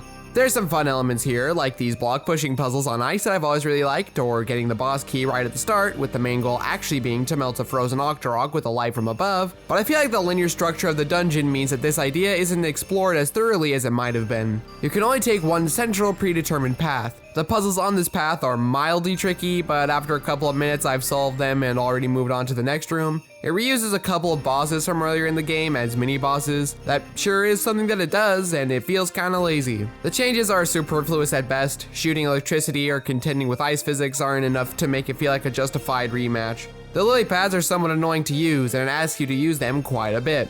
I don't really know what else I can say. It's mostly just a disappointment with how incredible the music is. Palace of Winds is reminiscent of the approach to dungeons that Oracle of Seasons had, and for the most part I actually quite enjoy this one. It utilizes Rock's Cape fairly well, the combat encounters are actually kind of fun here, the puzzles are moderately better than what was previously offered in the game. This being the penultimate dungeon might have something to do with it, but I feel like this one they made the process of following the progression path that was laid out before you equally as fun as trying to figure out how to progress. It's not nearly as enjoyable for me personally. I will always prefer trying to figure out how to progress through the dungeon rather than just following a predetermined path.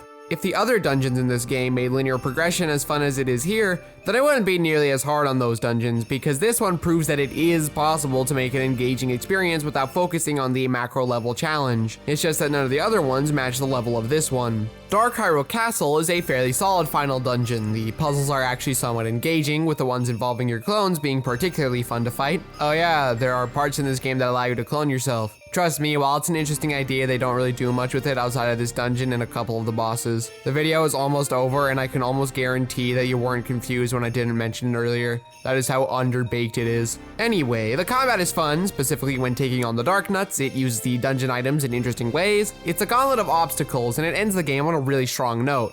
The atmosphere is also incredible, the fantastic remix of the theme from Link to the Past, the purple clouds and color palette, it's such a cool vibe. I don't have that much to say on it otherwise, just a good way to end the dungeons in this game. Much like the dungeons, half of the bosses in this game are great, while the other half are quite pitiful. The first boss in the game's gimmick is that it's a regular overworld enemy that is now huge. The novelty wears off fairly quickly when you realize how pathetically easy he is. All you need to do is just use the Gust Jar and you'll be set. There's no challenge here at all. Glee Rock is more tedious than anything else. You need to avoid its attacks consisting of fireballs, lighting a portion of the arena on fire, breathing fire straight up, with you needing to use the cane Apache to flip his shell over to damage him. I can see the potential of this fight where it's fun, but as it is, it mostly feels kinda boring and even a little tedious. I don't really have a good reason for not liking him here, I just don't. Mawzal makes pretty good use of the size shrinking mechanic, with you needing to stun him with arrows while normal size and then climbing inside to damage him. It's a really fun fight, as most of the hand-based fights in Zelda are. I do wish the shrinking was a bit more substantial here, but the extent that it is used to is still fine enough. The progression between each of the phases is also pretty good and natural. Overall, a really good boss. Big Octorok is whatever, you just need to hit the boulders he shoots at you back at him, and then burn his tail. Again, his main selling point is that he's a regular enemy that is now big because you are small. It's a fun idea for bosses, but they don't really do enough interesting things with that idea. It's still a decent fight, but it's still not great. Pair is a fantastic boss, with you needing to use Rock's cape and the clone mechanic to jump from flying manta rays and trying to line yourself up so that you can attack all of the eyes at the same time before all your clones disappear. It's an incredibly fun and engaging fight that makes good use of an otherwise underdeveloped mechanic. Vaati is also a really good boss. The first phase has you needing to destroy the eyes that surround him while he teleports around the screen, sending a flurry of attacks your way as you wait for the eye on his stomach to open so that you can slash at it with your sword.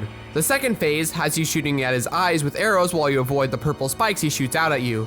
Then you need to clone yourself in the pattern of the remaining undamaged eyes. As the phase goes on, he gets more aggressive with his attacks and he becomes more difficult to damage as you repeat the process. The final phase of the fight sees you first needing to lure his arms over to use the cane of Pachi on them so you can shrink and attack him from the inside. It's not that big of an evolution of the idea presented earlier, but the way in which you stun him is at least different enough to prevent me from being too bothered by that. Once his arms are taken care of, he'll chug a bunch of Red Bull and grow wings, flying around the arena shooting balls of electricity at you, with you needing to use your clones to play energy tennis with him. Overall, Vaati is hands down the strongest fight in the game.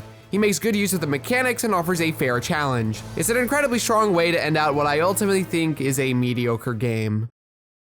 Considering that this is likely to be the last negatively slanted Zelda video I make until I finally get to play the CDI games, I suppose I'll ask a simple question. What do people see in the Minish Cap that I don't? What is it about Vaati as an antagonist that works for people, whereas I see him as boring with poorly thought out motivations? What does the game have that I'm not seeing? It's often heralded as the most underrated Zelda title, so often that I feel as though its praises are being sung too high. Its highs are undeniably high, but its lows are abysmal. The Kinstone system and mysterious shells are horrid and replace compelling reward systems, which essentially locks off any meaningful or satisfying exploration. The dungeons and bosses are a mixed bag of quality. Some are great, but others are bland. The overworld can be fun to explore, but its arbitrary progression triggers make what should have been a simple adventure overly complicated. These are my issues with the game, and others either don't have as big a problem with them as I do, or just straight up don't think that they are issues, which is a completely valid stance to take. What I look for in a dungeon isn't on display here, but what I look for is complicated level design with satisfying puzzles, and that's something that a lot of people would disagree on. I'm not here to rain on anyone's parade. If you think that Minish Cap is an underrated masterpiece, then more power to you. You shouldn't let some random 18-year-old on the internet tell you what you should or should not be allowed to like. As for me, this game only ever makes me wish that its mechanics and ideas were in a game that was more suited for me. And sadly, that day will probably never come. The DS Zelda games are kinda weird. Sequels to Wind Waker aiming to continue the story and general gameplay while translating it to a top-down perspective. And if you've seen my previous Zelda retrospectives, then you probably already know that I'm not the biggest fan of Wind Waker, chalking it up to being just okay. But despite that, I actually really enjoy these games, even more than the Wind Waker. They're easily the most underrated games in the series and most deserving of a modern day remake. And you know what's sad? No one else seems to think that. No one else likes these games, to the point that I am convinced that I am the world's #1 fan of them. Then again, I did slander Phantom Hourglass pretty hard in my Skyward Sword video for some reason, so I guess I'm a hypocrite now. Pretty based, not gonna lie. Despite having some issues with them, I'm gonna try to talk about some of those issues less than the good stuff because they deserve an actual positive video about them, Josh dang it. So please join me in this Phantom Hourglass and Spirit Tracks retrospective.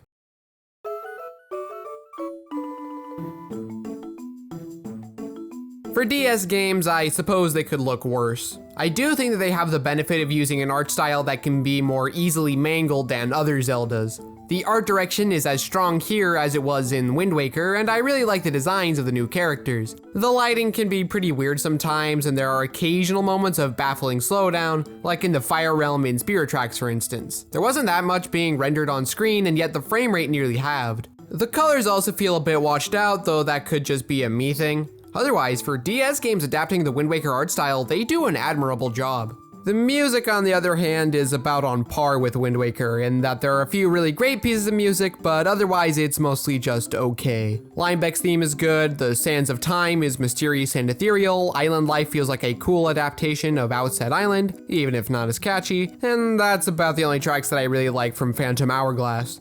Spirit Tracks has one of the best overworld tracks in the entire series, tied with Twilight Princess as being my absolute favorite. Really makes me wish for a proper orchestrated version. The Tower of Spirits is easily one of the best pieces of dungeon music in the series, but outside of that, there really isn't that much that really sticks with me. That's not to say that they're bad, just that they aren't really up there in terms of my favorites in the series. Now, if there was one defining feature of these games that is the most divisive, it would for sure be the controls. You're not controlling Link as much as you are guiding him along with the stylus.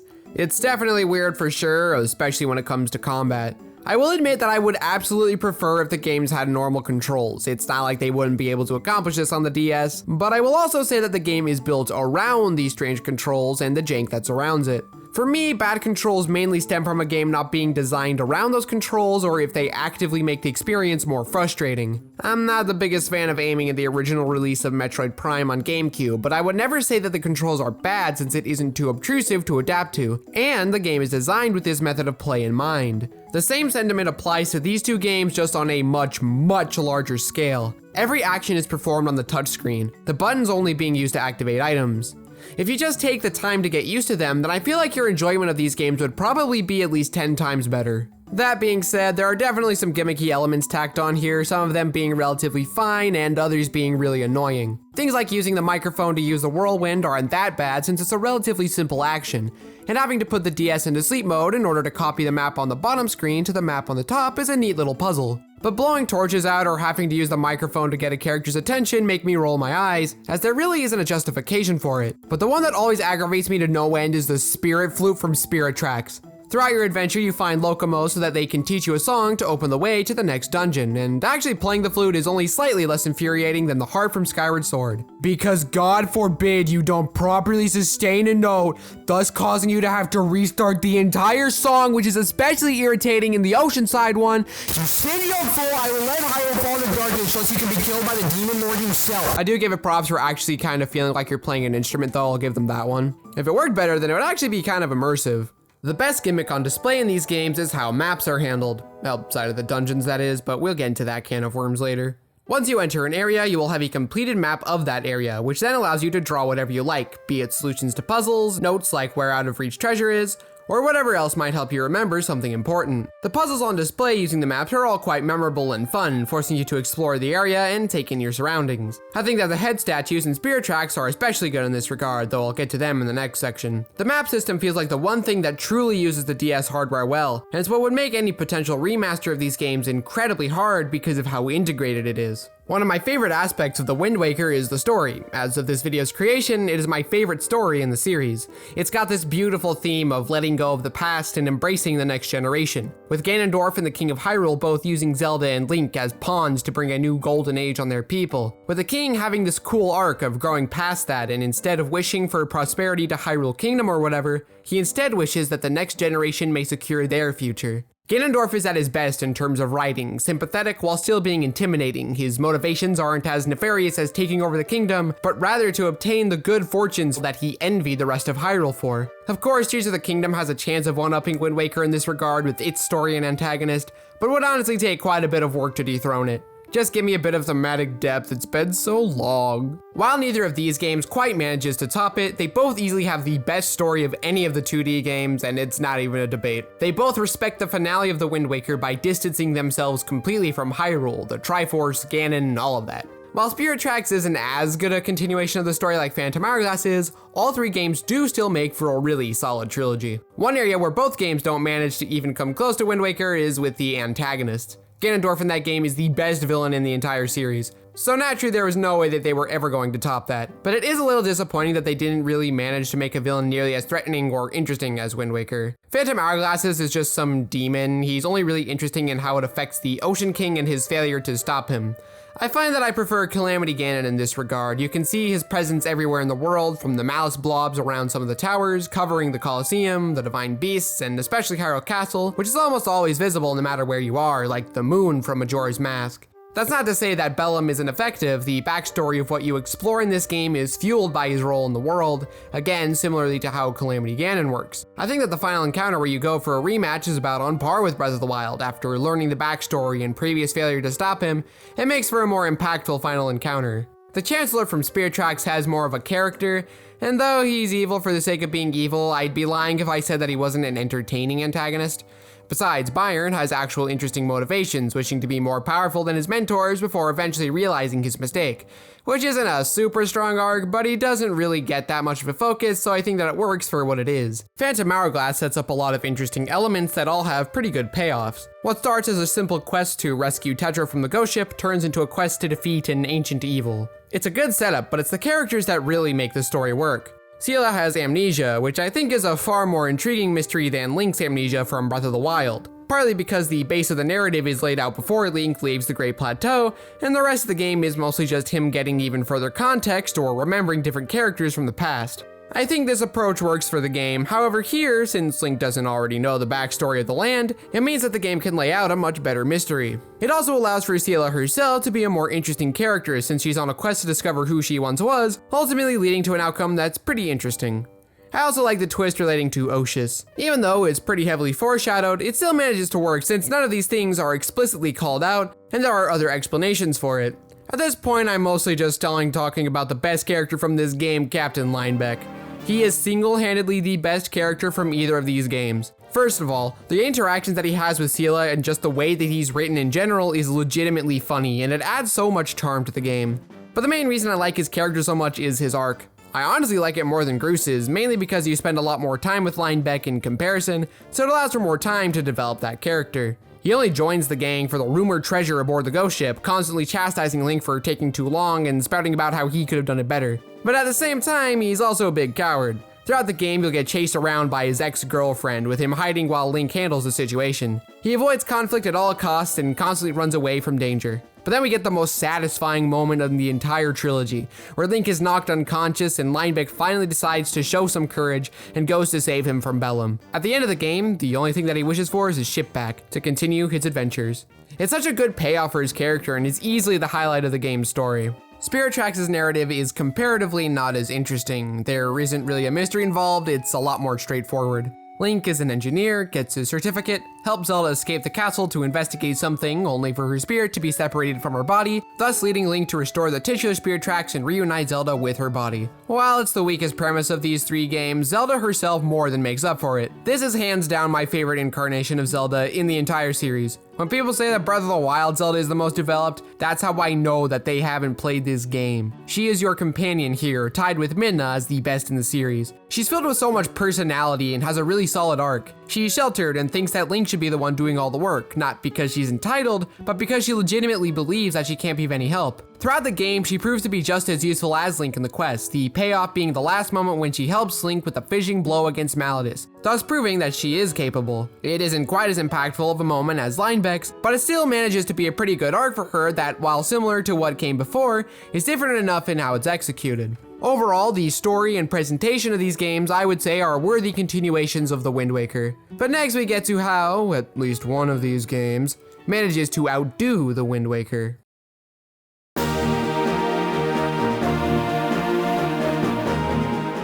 The Great Sea in the Wind Waker was kind of trash.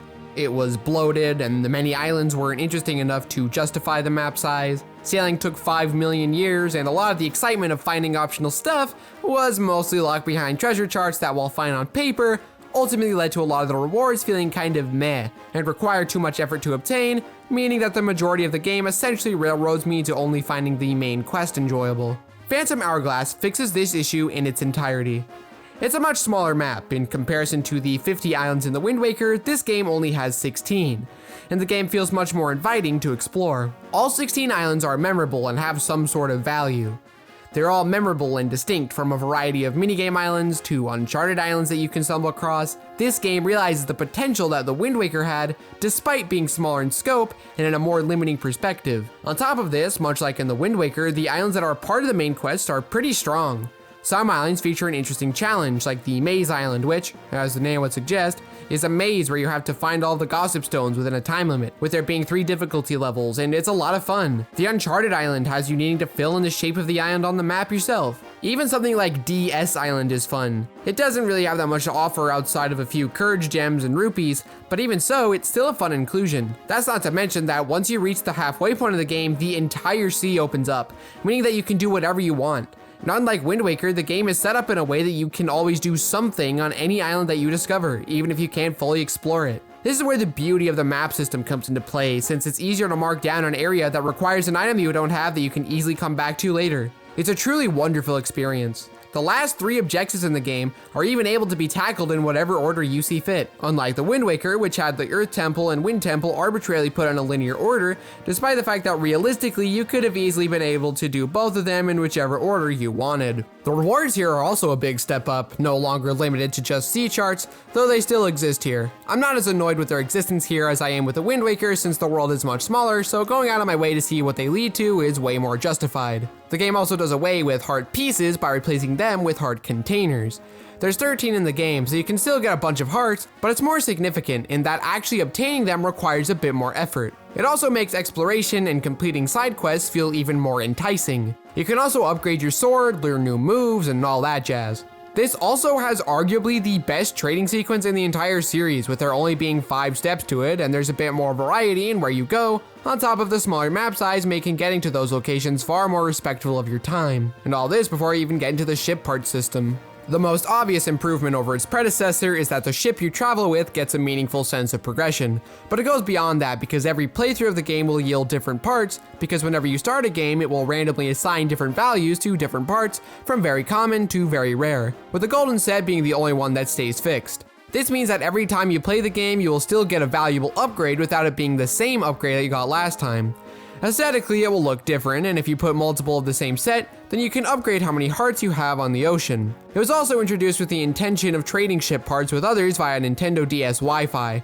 While a novel idea, it is nice that it had a secondary function of adding replayability to the game. This is one of the few times that I can safely say that a lack of RNG would actively make the system worse. With how much the game values exploration, it would absolutely hurt if you always got the same parts every time. I absolutely adore this game's overworld. It is easily one of the best in the entire series. It blends its non-linear and linear elements seamlessly, and it's probably one of the reasons I'm not the biggest fan of the Wind Waker.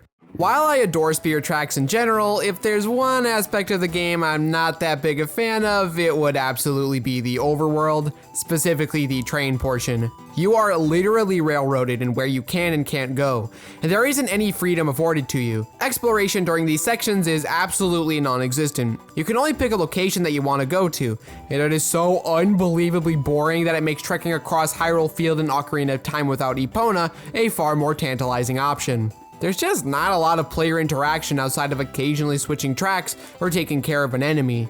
Not helping this is that the fast travel is arbitrarily out of the way and locked behind these gates.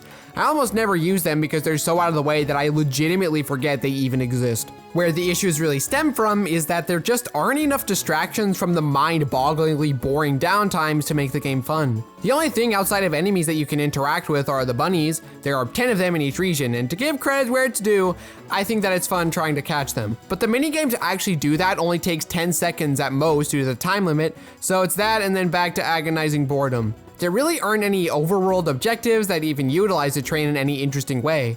There are times when you have to transport a passenger, and it's kind of fun because you have to follow the game's rules instead of just having it at max speed. Of course, the problem comes from the fact that this is the only thing to do on the tracks outside of the main story progression, so ultimately the game just wants to waste your time. It's not like it's completely terrible, there are exceptions to this, albeit that these exceptions aren't enough to negate the general boredom that exists within the rest of the overworld. The first of these being the Phantom Trains. They have these patrol routes that you have to plan your route around, and these moments are pretty fun. Unfortunately, they're locked into specific areas. If they were equal in speed to Link and could access the entire map, then I think that would help immensely with traversal, since there would now be an interesting distraction. Having to follow the gaze of the big statues in a bigger situation is also pretty neat, and a nice evolution of something that you would have gotten accustomed to by this point. There's a cave monster that requires more precise aiming. You're boarded by pirates at one point. Going to find and shoot the crystals to open the way to the Ocean Temple is relatively stimulating, and the entirety of the Dark Realm section is phenomenal, with you getting a major speed boost while having to get the Tears of Light to defeat all the Phantom Trains, followed up by a pretty cool boss fight that I'll get to in the next section. Again, these are isolated incidents that don't fix the major issue, but they do stave it off for a bit. Thankfully, the game's overworld when not in the train is a lot better. I particularly enjoy how much better utilized the map system is when compared to Phantom Hourglass. Outside of the Uncharted Island, there really weren't many uses of the map outside of taking notes, and I can definitely appreciate that about Spirit Tracks. They have you having to trace out a path from these statues, making you explore the area, and then they'll do something different with each area. One of them has you needing to avoid the gaze of a statue, another finding the symbol to a door, a riddle involving them, etc. The one on the rail map is so cool because the solution to the puzzle is to realize that the rail map and the area map are the same, so you need to transfer the information from one to the other. There are a few other good puzzles involving the map, like having to help the Anuki find good partners for each other. There's also the stamp book that Nico gives you, which gives you something to look for in all the different areas, the reward for doing so being cosmetic stuff like the engineer's outfit and the great spin for getting 20 stamps. It's a lot of fun trying to track them down, and it gives every area some fun side challenge. I don't really have much else to say. It's very unfortunate how much the miserable train portion of the overworld overshadows the good stuff. But there is absolutely some quality content to be found here, and Phantom Hourglass has easily one of the most underrated overworlds in the entire series, perfectly capturing the essence of what Wind Waker was going for without falling into the same pitfalls.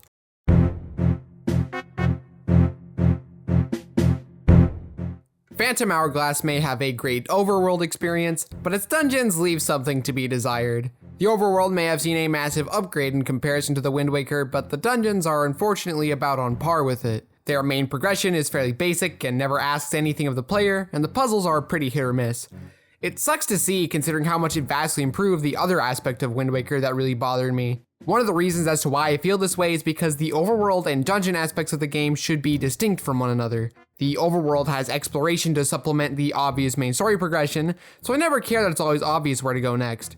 And when you have games like Link's Awakening, the Oracle games, Majora's Mask, Twilight Princess, and Skyward Sword, then yeah, I'm gonna complain when other dungeons don't live up to those standards. One problem is that in both games you get the map of the dungeon the second you enter. I don't get why this is the case, considering that they never actually give a valid reason as to why you would need to know the full layout of the dungeon at any given time. The Dark Room in Tower of Spirits proves as much since you don't have the layout, and part of the challenge is trying to find your way around the room. I started doing my usual shtick to briefly give my thoughts on every individual dungeon, but a lot of my thoughts of the dungeons can be described as, it's too simple, the puzzles are too easy, it's mostly just going through the motions. The Fire Temple is a fine enough first dungeon. The Wind Temple has an interesting idea with these gusts of wind everywhere, but again, it's still really obvious where to go and what to do next. The Temple of Courage is a bit longer and a bit more engaging than the previous two, but it still falls into the same general pitfalls that they fell into. The Ghost Ship is yet again a fairly basic dungeon, just like all the others. The Goron Temple is more of the same, though this one does get the added benefit of being able to control Gongaron and Link. It's got a different flavor when compared to what came before, but not enough of one for me to be fully engaged with it. The Ice Temple is once again fairly basic and takes little to no effort to actually complete. To go into any more depth with any of these dungeons would get even more repetitive than it was already. Normally in a Zelda game I most look forward to the dungeons, but this game is the one exception where I most look forward to being done with the dungeon so that I can get back to the incredible overworld. However, much like how the Wind Temple in Wind Waker was a bright spot in a sea of mediocrity, Mudo's Temple is actually kinda decent. For instance, there are several times throughout the dungeon where you have to activate an object that is out of view of the camera, whether it's activating a switch from far away in order to get through a door in time, or opening a door to shoot a switch that's in the next room. It also is the only time in this game where it does literally anything with the idea that the boss key is a heavy physical object that you need to carry by having skeletons assail you. You can just put the key down, but I appreciate the attempt. The puzzles are also slightly more interesting here, though it is the weakest with the central theme of changing the water level, and it isn't even close. With that said though, the Wind Temple from Wind Waker isn't just a step up from other dungeons in the game, it's a massive leap away from them. I actually consider it to be one of my favorite dungeons in the series, but Mudo's Temple caps out at just being okay, which is a far cry from Wind Waker's best dungeon. Spirit Tracks falls into the same pitfalls when it comes to the macro design of most of the dungeons that Phantom Hourglass falls into, but it more than makes up for that with its micro-level puzzles that greatly enhance them and make all of them range from decent to surprisingly good. The latter half of the dungeon content in this game is a prime example of what I look for in a dungeon that's linear. If you aren't going to allow me to find out how to progress through the dungeon, then at the very least make the progression path fun to go through, and Spirit Tracks absolutely does this. The Forest Temple is definitely the least interesting in the game. I can forgive it somewhat considering that it's just a warm-up, though it is still a bit too simple for its own good. The Snow Temple is also simple, but it has two interesting ideas that it explores, those being ringing bells and the boomerang, which can transport not only fire like in Phantom Hourglass, but also these ice flames. The two puzzles involving bells are transporting them to the central room of the dungeon, followed up by ringing them all in the correct order. Are any of these puzzles hard? No, but it is fun to execute the solutions. The Ocean Temple is when things start getting good. The mini-boss acts as this interesting puzzle rather than an actual fight, with you having to realize that you need to be pulled in by him to perform a counterattack rather than run away from him trying to escape the whip's grasp. There's this one room with boulders that fall into another square once you hit the switch, which changes where the boulders fall on the floor below you, which is a wonderful puzzle that involves thinking about the layout of the dungeon as a whole, something that I always crave with every Zelda game. There are a total of 6 floors, so it's a bit more lengthy than other dungeons, and it's generally a more fun experience than any other dungeon you'd have faced thus far. The Fire Temple has a puzzle where the solution is to learn a game mechanic, and that's not fun. I got stuck for a while until I remembered that you could pick these arrow orbs up, which was either intended to be like that, in which case that's a really cheap puzzle, or it's an oversight, and I really hope that it was the latter. Otherwise, it's another fairly solid dungeon. The way in which it uses those arrow orbs aren't as complicated as they are later on, but they still do ask you to think about their positioning in the room to fire an arrow at something important. This room with the circular platforms and the lava geysers is fun, with you having to use the orbs to hit both eyes within a time limit is another simple puzzle that I think it overcomplicates just enough to make my primitive ape brain do a slight bit of overclocking. The last room with the boss key is easily the highlight though, with you having to get the boss key in a minecart over to where it needs to be, hitting the switches in time so that it doesn't get dumped into the lava, an actual legitimately good use for making the boss key a physical item you need to carry. The Sand Temple is the obvious highlight. There's actual, meaningful, motivated backtracking, with the return to the room you need to go back to being just as interesting as your first journey down that path, and the Sand Rod allows you to interact with so many different things that were previously inaccessible, which opens up the dungeon considerably. It does unfortunately close back up again after this room though, but the Sand Rod is enough of an interesting puzzle element that I don't really mind. None of these dungeons are amazing or anything, but I will take a set of decent yet fun dungeons to whatever Phantom Hourglass had. Now, if you've played these games before, or know one of the things that Phantom Hourglass is known for, then you'll know that there are 2 dungeons that I haven't brought up yet. That being the Temple of the Ocean King and the Tower of Spirits. The Temple of the Ocean King is commonly considered to be one of the worst dungeons in the entire series, if not the worst. Personally, I think that's not only a massive over-exaggeration, but that these 2 dungeons are actually the best that either game has to offer. Yeah, I kinda lied when I compared Muto's Temple to the Wind Temple. It's more equivalent to the Tower of the Gods or the Earth Temple more than anything.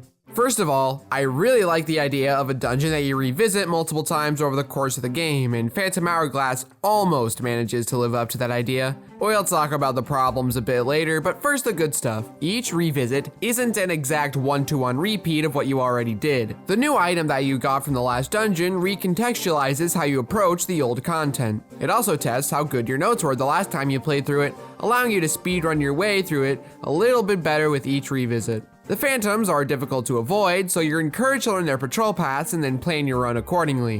Where the dungeon ultimately suffers is that while it has a really cool concept, it has these little things that hold it back. The whole thing is under a time limit. The game is called Phantom Hourglass, and this is why. Once you're out of time, you start taking damage whenever you aren't inside one of these safe zones. I'm fine with the time limit in Majora's Mask since everything in that game was bound by it. Here though, it's exclusive to this dungeon, and while it does incentivize you to get through it as quickly as possible, it also adds a layer of stress that I don't really think adds to the experience in any positive way. It also has annoying enemies as well as puzzles that are a bit too basic for their own good. Still though, I think that everything else about the dungeon is phenomenal. It really pushes the map note-taking to the extreme, and I love it.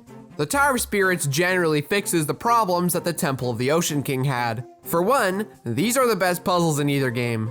They can be really devious and are incredibly satisfying to figure out. Phantom Zelda adds a lot of puzzle potential, and they really delivered. There are multiple types of phantoms, each one interacting with the environment in different ways. One can light torches, one can destroy walls, one can teleport to seekers, but not every phantom can perform every action, and the most complicated puzzles involve you having to use every type. Each floor gets progressively trickier until you get to the last floor, which sees you having to weave in and out of different floors in order to get different types of phantoms to different places so that they can interact with stuff to open the way forward. Intentionally getting caught by seekers so that you can move it to a more ideal spot for Zelda to teleport to you, and all this while maintaining this navigational challenge of getting Zelda and Link to either the same location or to 2 different spots to complete something. It is truly a phenomenal puzzler. And yet, despite loving it, I can't help but feel like its inclusion is kind of wasted. This is because their solution to fixing what people disliked about Phantom Hourglass is to keep the returning to the same location angle there,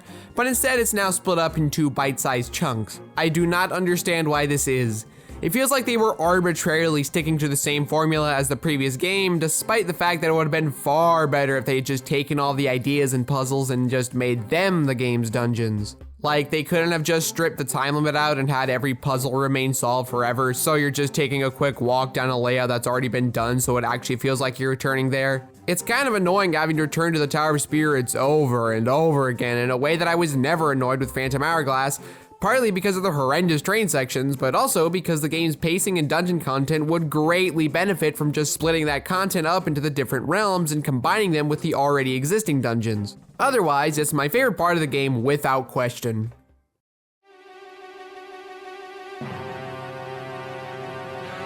None of the bosses in these games are all that challenging. However, all of them make creative use of the DS hardware, which ultimately leads to a set of solidly fun bosses. Blaz has you using the boomerang to combine the 3 mini-form versions of him, but in the specific order that you see from the top screen. It's an okay boss, but only because he's the first boss in the game. Cyclock has you needing to pay attention to both screens in order to toss a bomb into the correct cyclone to stun him. It's definitely a step up from the previous fight, if only because it makes a bit better use of the 2 screens. Crake is one of the best fights in the game, with one of the most creative uses of the top screen. He is completely invisible, but the top screen shows you his vision. The second phase drops this idea, which is weird to me. I feel like a natural evolution of the fight would be to start with him being visible, and then he turns invisible for the second portion, especially since it's harder when he's invisible. The Cubist Sisters is where we get the standard Zelda energy tennis match, and they actually do something somewhat interesting after the first phase, with them passing the ball amongst each other before shooting it back at you faster, which is a legitimately cool way of keeping you on your toes throughout the fight. Until there's only one again, in which case it returns to the status quo. It's a fun fight, not much else to say. Don Garango sees you needing to switch between Gongaron and Link in order to tag team the boss, avoiding his attacks while you stun him with Gongaron and then attacking with Link. It's a little cumbersome to fight, but thankfully the second phase has Link facing him alone. But the fight is also a lot less interesting. Just throw a bomb into his mouth as he starts inhaling and then slash at him, rinse and repeat until dead. Gleeok has you using the grappling hook as a way to bounce the fire and ice that each of the heads spew out back at the opposite head. It's essentially another take of the Twin Nova fight from Ocarina of Time, and I think that it manages to be just as fun in Phantom Hourglass as it was there. I particularly like that as the fight progresses, it gets smarter and will try attacking the rope itself, meaning you need to be smarter and faster with how and when you place it.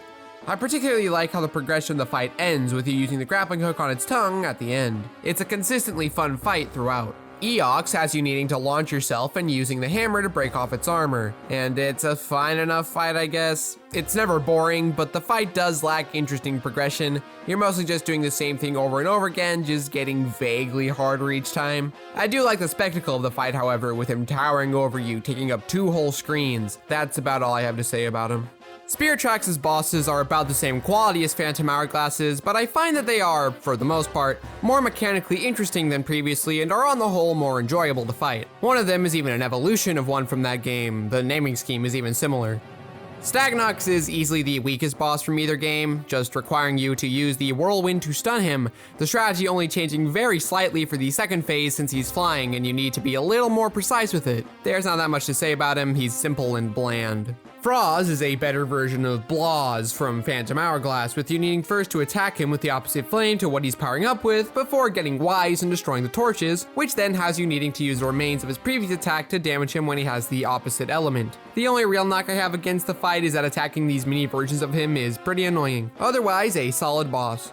Phytops has you needing to launch one of its spikes into its eye. Outside of this, the boss is a bit too simple to be that interesting to talk about. It's especially sad considering that the grappling hook boss from the previous game was actually really good. But alas, much like how a lot of the 2 games' design ideals contrast with one another, it only makes sense that at least one boss would as well. Kragma is a really solid fight, with you needing to get him to smash a boulder to create a platform to act as a minecart that you need to ride so that you can shoot the weak points all along his body in order to stun him, allowing you to attack him. This fight is somewhat challenging and it remains engaging all throughout.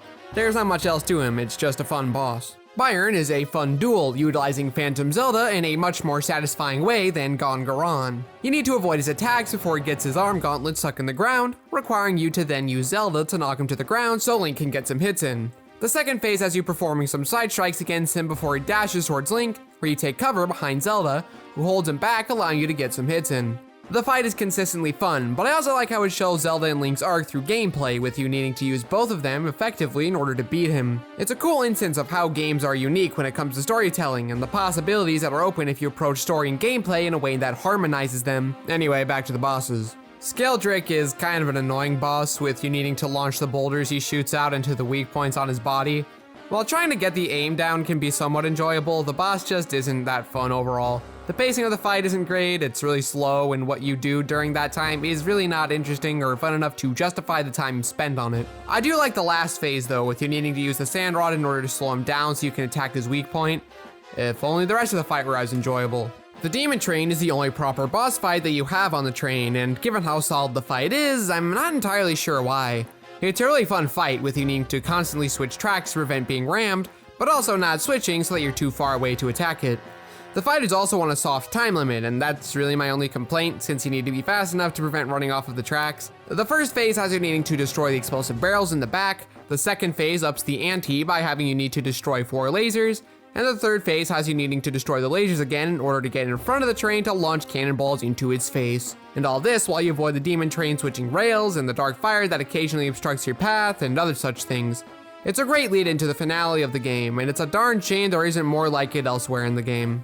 The final battles in both of these games are fairly good and leave both of them on a good note. Bellum is broken up into 3 phases, the first of which has you needing to avoid the ooze he spews towards you, as you use the grappling hook to pull him toward you to attack him.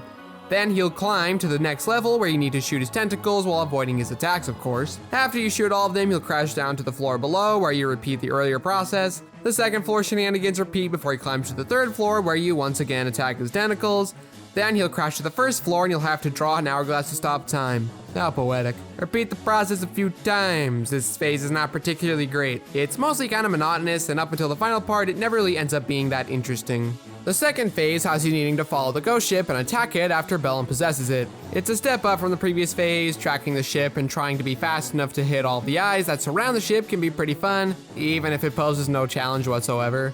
The final phase gets rid of your free access to freezing time, with you needing to engage in a one-on-one duel with him to stun him long enough for Sela to release a phantom sphere to freeze time to damage Bellum. As the fight progresses, he gets more aggressive, with a spin attack that's nearly impossible to avoid. This is a really solid final boss, mechanically engaging despite still being simple. Overall, a pretty good way to end the game. Maladus is a big step up from Bellum. Both phases are much better and more fun than what he had to offer. The first phase has you needing to get to Maladus at the other end of the train while avoiding Chancellor Cole's attacks, ranging from rats that scare Zelda to puppet strings that do exactly what you think they do. Once you get to the other end of the train, possessed Zelda and real Zelda will move through the air, with you needing a precise shot on possessed Zelda to end the phase. While Phantom Zelda's involvement with this phase of the fight isn't as solid as her involvement with Byron, it's still fine enough. The second phase has you needing to deflect the fireballs that he sends towards Zelda so that she can charge her power or whatever. While the timing can be a little frustrating without the great spin attack, I think that overall it's a pretty fun first half. The second half of the phase involves you needing to use Link to distract Maladus while Zelda sneaks in behind to hit his weak spot from behind with the light arrows. While this half can be a little repetitive, Maladus does change up his attack just enough for it to remain fun throughout. Are these the best bosses in the series? No, absolutely not. Outside of Gleeok, none of them are really that interesting from a design perspective. All of them are shallow, though they do offer a fun experience. Now let's wrap this thing up. The DS Zelda games are flawed, and I would never deny that. Phantom Hourglass offers dungeons that are shallow and uninteresting, while Spirit Tracks has one of the worst overworld traversal experiences in the entire series. But despite that, I still adore these games. At the end of my Minish Cap video, I posed a question, one that I think I'm able to answer now that I've reflected on the DS games as I've written this script. What others see in Minish Cap is what I see in the DS games. I don't think any video or essay that I would ever be able to make or write would ever truly be able to capture what it is about these two games that captivate me so much. Phantom Hourglass is tied with Oracle of Seasons for me, despite the obvious superiority of the latter. Spirit Tracks is tied with Oracle of Ages and A Link Between Worlds as my favorite 2D Zelda game, despite both of these games being a lot better than this one. Could it be nostalgia, as the first 2D Zelda games that I really got into? Could it be that the two of these games fixed issues that I had with the Wind Waker while carrying over all of its style and charm? Phantom Hourglass fixing the overworld and Spirit Tracks fixing the dungeons? I suppose I'll never really know. But what I do know is that these games will always have my love, even if the rest of the world despises them. And I'm okay with that. The Legend of Zelda: A Link Between Worlds is one of the most fascinating entries in the entire series. A game that is simultaneously a remake / reimagining of A Link to the Past, while also being a direct sequel to it and an entirely brand new game in its own right. Its basic outline and premise is very similar to A Link to the Past, hence a remake or reimagining, but it takes that premise and recontextualizes it, adding to it in a fresh way while still undeniably being built off of that game, hence a sequel in the vein of something like God of War Ragnarok. But it's also an original game because of its unique approach to progression and items, as well as how you access each of the dungeons once you get to Lorule and its central mechanic of merging with walls. The game is truly a remarkable feat, and is easily the best Nintendo game of the Wii U era. It also acts as a transitional piece between Skyward Sword and Breath of the Wild, attempting to combine non-linear exploration and progression while still grounding it to the classic formula. Coming back to this game in a post-Breath of the Wild world has brought to light a lot of things I never really considered before. Try as I might, I couldn't help but compare it in a lot of ways when writing the script. As such, I'd like to mention that it does have an influence on what I have to say throughout the video, though I'll only bring it up when it's actually relevant. The game may have its issues when it comes to its non-linear approach within a structure that traditionally relies on more linear elements, but it is still a fantastic game regardless. Let's get into why that is in this Link Between Worlds retrospective.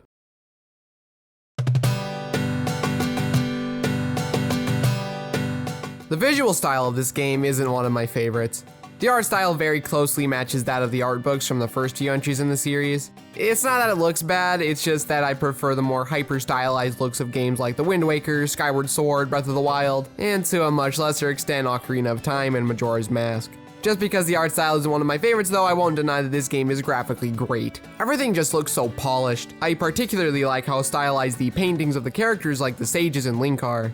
This is one pretty 3DS game regardless of my thoughts on the art style. I also like how they angled all of the models so that they would look better with the perspective of the game, which is something that you can kind of tell in game if you look at the grass when merged with a wall. They could have just used an orthographic camera like with the DS games, but I'm so glad they didn't, because there's so much depth to everything here. Beyond just the graphical fidelity, the game is buttery smooth. The 2D Zeldas prior to the DS were somewhat archaic with how they felt to play, even if some games like A Link to the Past and Minish Cap were less so. The DS Zelda's control style led to a bit of a clunky feel, plus they were locked to a 30 FPS.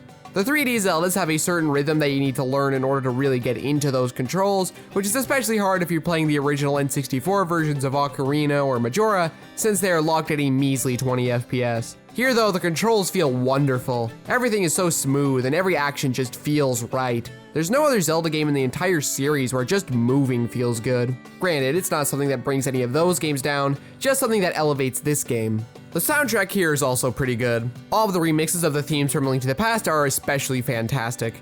The Sanctuary theme stands out as the biggest glow up for me.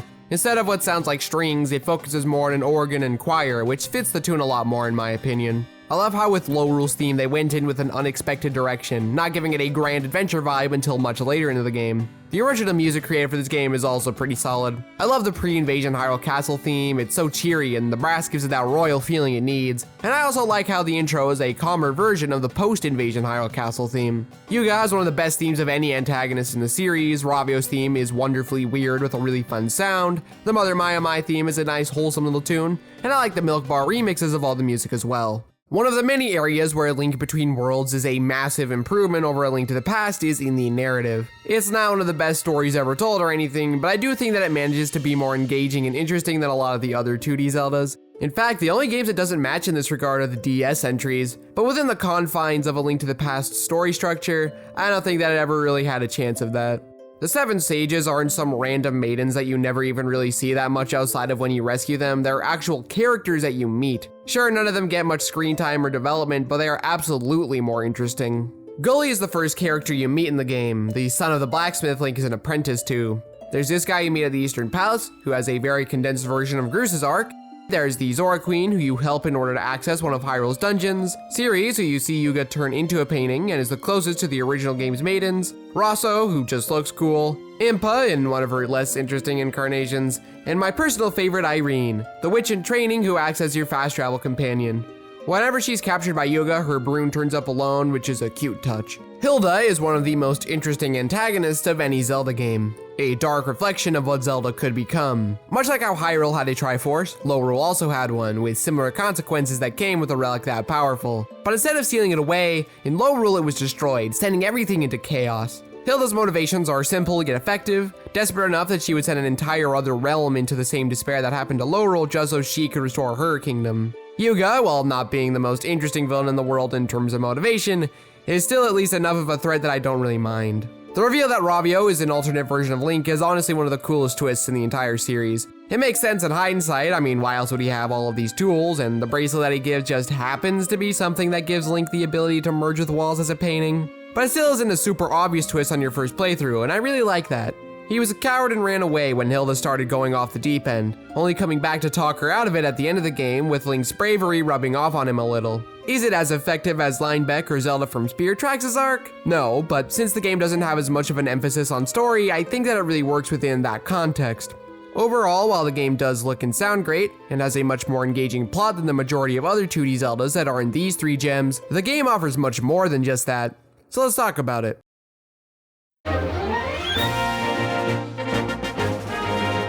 It's impossible to talk about the overworld without first bringing up the game's approach to progression. Rather than obtaining items throughout the game, right from the start you have the ability to rent and then later on buy every made item from Ravio. This approach to items does have its issues when it comes to the dungeons, but we'll talk about that later. For overworld exploration, it's amazing. When people lament the lack of traditional items in Breath of the Wild, I can't help but feel like it's more of a natural, if a bit extreme, evolution of what this game started. Sure, it does have items like the bow, hookshot, boomerang, hammer, fire and ice rods, and they still function the same, but since you can get them at the start of the game, there's no longer a need to take note of something that requires an item you don't have. You'll just find something that the item is designed for and then be done with it. The runes are designed with the same philosophy, being tools to interact with the world above anything else. For whatever reason, A Link Between Worlds gets a pass though. See, I've never really felt like the Metroidvania elements were a part of what defined the series. Some Zelda games utilize those elements to strengthen what they were going for, like Link's Awakening, but for other games like the original, A Link to the Past, Spirit Tracks, Skyward Sword, and Breath of the Wild, these elements are either minimal or practically non-existent. And generally, these elements were for the secrets and optional collectibles, never for main progression like in an actual Metroidvania. All that Zelda ever was in the past and ever needs to be in the future is an adventure. Sometimes that calls for looping back to areas previously explored with a new item to get a cool reward. Other times it only needs to offer an epic story. And sometimes it's just the freedom to explore the game at your own pace in your own way. A Link Between Worlds succeeds in the same way that Breath of the Wild succeeds, just on a smaller scale. Now the game doesn't just hand you every item in the game, it does lock the sand rod behind rescuing the sage from Thieves Town, and the Titan Mitts are the only item that are actually found within a dungeon. This adds a little bit more item progression to the game without taking away any of the fun of having a full arsenal right at the start. Once you die, Ravio will come to collect all the items that he owns, which on paper adds a risk-reward system. You could carry as many items as you want, but in the process, if you die, then you'll have to spend all that money again, or you could play it safe and only rent the one item that you currently need. This is what makes the system work as well as it does, because just being able to buy the items outright at the very beginning of the game would effectively cripple the enjoyment of the game. Because unlike Breath of the Wild, this game is still stuck within the confines of the classic Zelda formula, which is fundamentally built around the progression of items. By adding the risk of losing those items and having to re-obtain them, you can funnel players into having a specific kind of playstyle that they want to have, either by just renting one item or a couple that you need at a time for progression's sake, or renting all of them and relying on their godlike gamer skills to save them, meaning even higher levels of shame when this bird thing comes to collect everything from you. Everyone wins this way. The system also makes players value rupees more. They're actually something useful that is worth going out of the way for, unlike a lot of other Zeldas. Challenge rooms and minigames that are usually fun to do anyway become extrinsically sought out so that you can either buy the item from Ravio, or as a bit of a safety net so you can rent it again should you die. Where the system falls apart a little bit, at least for me, is that the game is a bit too easy. I never find myself dying that often. It definitely still does happen, and I definitely do still lose all of my items a couple of times, but it's never enough of a discouragement from just renting them all again. Otherwise, I love this system. Now, if this were it for the progression, then already it would be a pretty solid game. But what launches it to status of 4th or 5th favorite Zelda, still can't decide between this and Spirit Tracks, and yes, I do legitimately believe that, is the wall merging mechanic and how it affects the relationship between Hyrule and Lorule. This mechanic is what makes the game feel like its own distinct entry in the series and not just a sequel or reimagining. It fundamentally changes how you look at the world, and it's something that gives exploration more meaning than it had before. Sure, having access to what was in the past an endgame arsenal during the whole adventure is a novel twist here, and it has the effect of changing the focus of exploring unknown territory rather than the Metroidvania-like approach, but since the map is only as big as it was in A Link to the Past, which was a fairly small map, it does lose a bit of its luster. Now, in addition to things that utilize the items, you now have walls no longer acting as a barrier, but as an alternative pathway. There are all sorts of things hidden along the walls, whether it's another ledge, a Mai that can only be unstuck by getting behind it and unmerging. It gives you more options to look into no matter where in the world you are. Unlike in A Link to the Past, where you could only access the Dark World with a portal in the overworld but could get back to the Light World from anywhere in the Dark World, A Link Between Worlds limits you to only being able to do this via these cracks in the wall throughout the world. This is easily my favorite change from A Link to the Past, especially given how Lorule is designed. It's split up into 7 sections, split apart via mountain ranges or huge chasms. Not only is it a cool way to visually demonstrate the state of the kingdom, but it also gives Hyrule a greater purpose during this latter portion of the game. One thing I didn't bring up in regards to A Link to the Past was how, for the most part, the Dark World had a much greater focus in the game overall in comparison to the Light World. I don't consider this to be a problem necessarily, just something that makes the concept feel like there was more potential that it didn't quite reach. Here, they integrate the two worlds in a much more cohesive manner by comparison. The simplest way that I could describe my thoughts on this is that while you could make the argument that either game could be called A Link Between Worlds, only the latter really lives up to that with both its narrative and gameplay. This is just one of the most fun entries to explore in the series in general. And on top of the usual heart pieces, bottles and whatnot, there are also the Mai, the precursor to the Korok seeds. They're a lot of fun to look for intrinsically, and much like the Korok seeds, it adds a layer of explorative depth to the world, since they're hiding everywhere. 10 will allow you to upgrade your equipment, and with 100 sprinkled across both Hyrule and Lorule, it definitely feels quite fun to go after 100 to get the fully upgraded gear. Unlike the Korok seeds, where the game actively discourages you from going after all 900 of them. Or really any other reward like it in the series, like the Golden Skulltulas from Ocarina of Time, or Postals from Twilight Princess as examples, both of which stop being worthwhile at the halfway mark. The fact that any Zelda game has one of these side collectibles that I consider to be worth it both intrinsically and extrinsically is probably the biggest piece of praise that I could possibly bestow on the game. Now, while this game has incredible overworld progression, the dungeons leave something to be desired with this particular approach to item progression. Let's talk about that.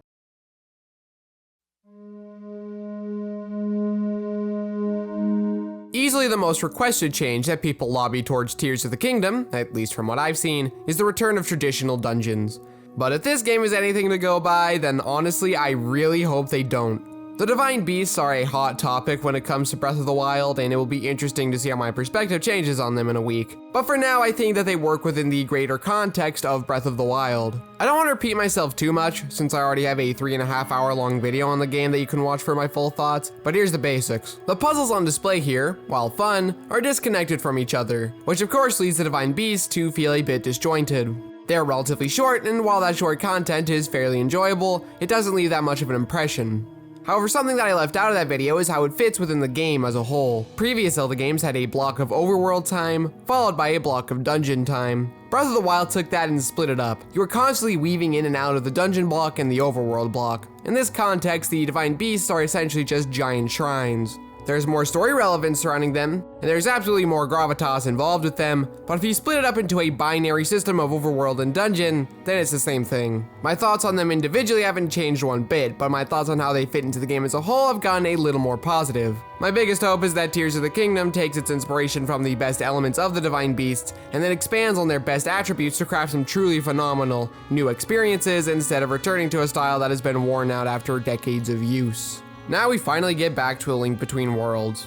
The dungeons in this game aren't bad by any means, but they also kind of feel like the Divine Beasts to me. Sure, they may have more of an aesthetic identity, and they're all fun, but ultimately there's just a lot of little things that leave me wanting more. These dungeons almost feel like a series of rooms that have fun puzzles. Sometimes progression through the dungeon is cool, but it's hard to not feel like it's just going through the motions at this point, even if those motions are still great. Even the best dungeons in this game that I really enjoy just don't pack as much of a punch as the best that other games have to offer. It's not even that not getting a key item from the dungeons is the issue here, it's that the dungeon can only ever be based around a single item at a time. Practically all of the puzzles are easier to solve since they can only be based around either the item you have or wall merging. What this ultimately means is that despite the fact that there are differences in how they all look, there's a lack of identity outside of the items for me in the same way that people criticize the Divine Beast for how similar all 4 of them look. This is the hookshot dungeon, this is the hammer dungeon, this is the ice rod dungeon, etc. They generally have more coherent puzzle design, and I do enjoy the overall level design of these dungeons compared to what Breath of the Wild offered, but I also think that the Divine Beasts offered a new experience with some growing pains that, if allowed to mature, could allow for some really freaking sweet dungeons in the future. All of this to say, this is my mindset when going into talking about the dungeons from this game. When it comes down to it, there's just not a ton to say about them individually outside of whatever item the dungeon is based around. But this is a Josh the Camera Goose Zelda video, so I'll at least try. Eastern Palace is the least interesting dungeon in the game. A big reason why is because this is before you get the wall merging ability, so there's really not that much in the way of interesting puzzles. This doesn't matter though, since it's the first dungeon in the game, and those are always simple. After the Eastern Palace, there's the option to either go to the House of Gales or the Tower of Hera, and both of these dungeons are fairly solid. The House of Gales utilizes the Tornado Rod fairly well, and the puzzles are a nice little taste of what's to come next, with you having to find a way to higher ledges so that you can merge with the wall to get something important, in this case a key. None of it is too difficult, but it is a decent ramp up from before. The Tower of Hera is the best of this first set of dungeons. It utilizes the hammer fairly well, smashing these things down to springboard your way up and merging with the wall to explore both the interior and exterior of the dungeon. I really like the main theme here of slowly making your way up to the top. It's got a pretty good sense of progression to it. After this, the rest of the dungeons prior to Lorule Castle can be played in any order that you want. While in terms of difficulty progression, it means that it's flat, I think that it makes up for it with each of these dungeons having a central theme that they revolve around.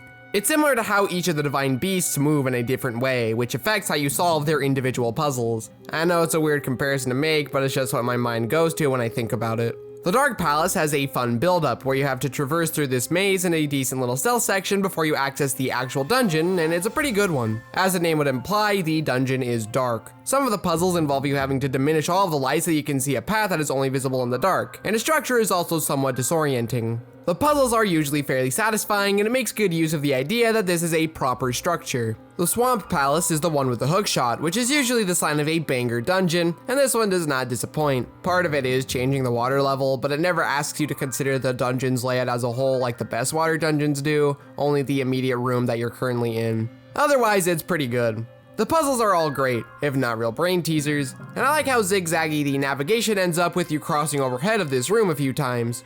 Overall, a solid dungeon. I dislike Skull Woods from A Link to the Past, and I still dislike it here. It still shares a lot of the same issues that I had with the original version. There's not a lot that they put in the overworld that helps with the progression in the dungeon. It only serves to make the whole thing feel like disconnected mini dungeons that share the same theme. This does get a slight bump up over the original thanks to the wall masters. They make you do some pretty cool stuff with them here, like getting them to break walls or press buttons that are on a grate above you, stuff like that. So instead of just acting as a stressful/annoying presence, it builds actual puzzles into it. That's pretty cool. Not enough to say the dungeon though. Turtle Rock is a really small dungeon, but it makes maneuvering around that small space into a puzzle in and of itself. There are a bunch of ledges and whatnot that you need to explore the entire space to find ways to get to. I particularly like having to map out all the teleporters in order to find the one that takes you to the key. It's a small layout, but it's incredibly dense, leading to a banger of a dungeon. The Ice Ruins is a really interesting dungeon that's very close to being my favorite dungeon in the game. Can't really decide between this one and Lorule Castle. There's a central elevator which takes you to a ton of different floors, which masks progression in a subtle yet substantial way. Especially once you consider that a lot of the dungeon takes place in the exterior of the dungeon. From a pure navigation standpoint, this is easily the strongest in the game. The puzzles are also fairly solid as well, but it's the macro stuff that really captivates me.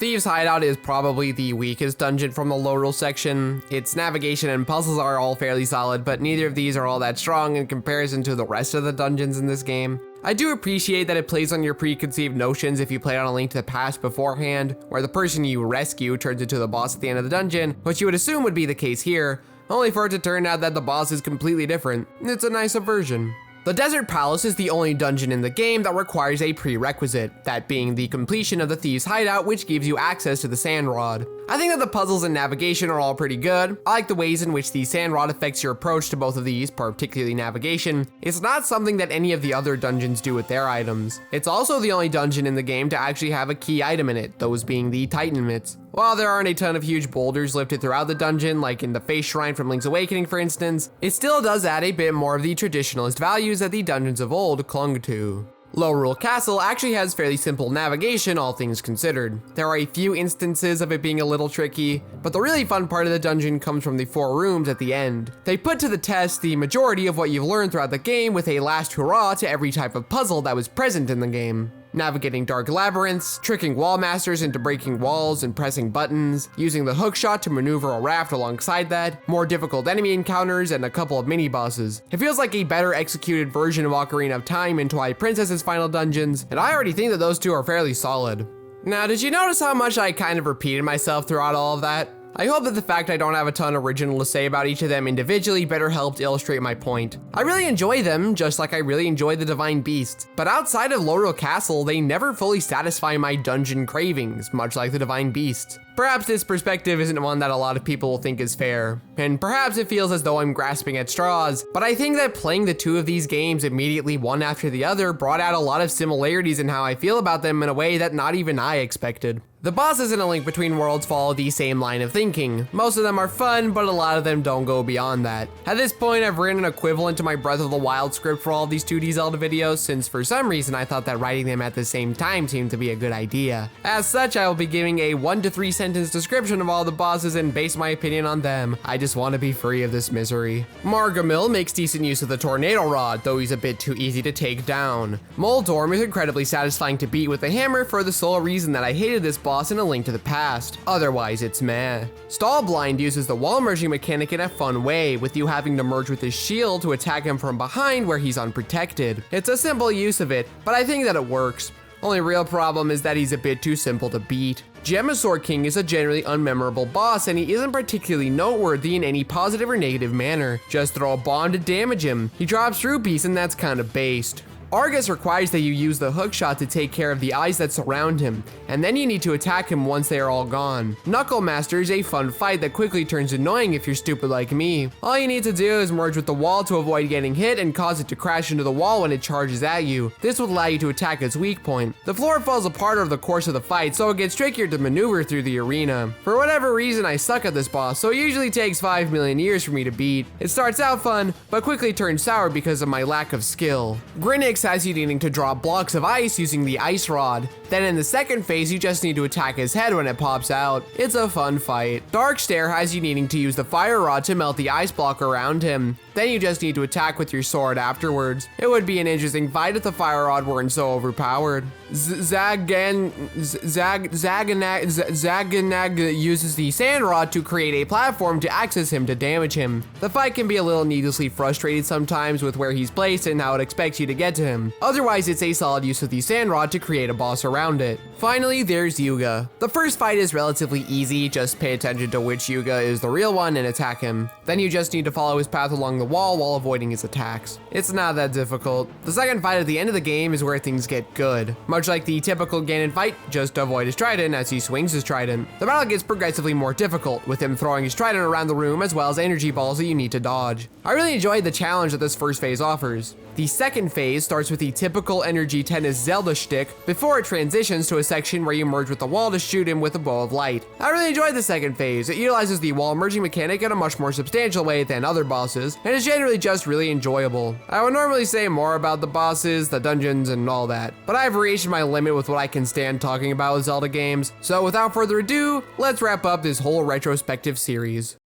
A Link Between Worlds is a stepping stone between what Zelda had become and what it was soon to be. Breath of the Wild was a radical shift for the series, one that I, and a lot of people, would say is a good shift. But in the process, I think it's easy to neglect what A Link Between Worlds brought to the table. It paved the way for Breath of the Wild to break conventions by starting to break them itself, with its approach to item progression and its rejection of the linearity that Zelda kinda bathed in for a while. I'm surprised that I had so little to say about it in comparison to some of the other games I looked at for this series. I don't know if that's just the fatigue of writing all these stupid things in one go instead of spacing them out like I did for the 3D retrospective, or if that had any effect on it at all. Regardless of that, however, A Link Between Worlds offers a unique experience that no other Zelda can quite match.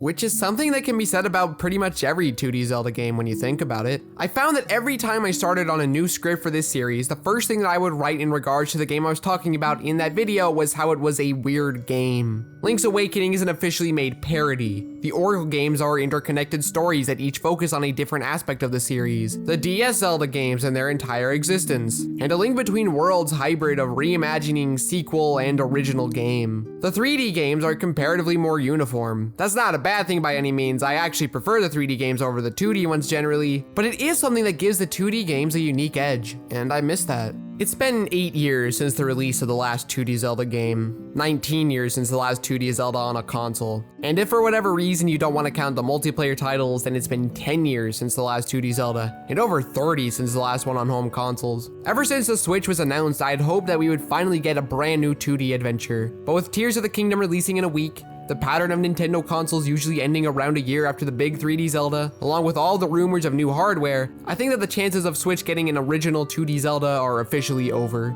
Maybe the next system, but it's more likely to be a remake of a pre-existing game like the Oracle games or Minish Cap than it is to be a from the ground up title. I'll always be excited for whatever the series puts out, because it's a series that means a lot to me, but it still kind of sucks that 2D Zelda has been neglected for this long. If there are no new 2D Zelda games for a long time from now though, I won't be too upset, because as long as I've got Link's Awakening, Oracle of Ages, Oracle of Seasons, Phantom Hourglass, Spirit Tracks, and A Link Between Worlds, then I'll be okay, because these games are infinitely replayable. They capture something that so few other games do, and despite their issues, I would argue that they are some of the finest games Nintendo has ever put out.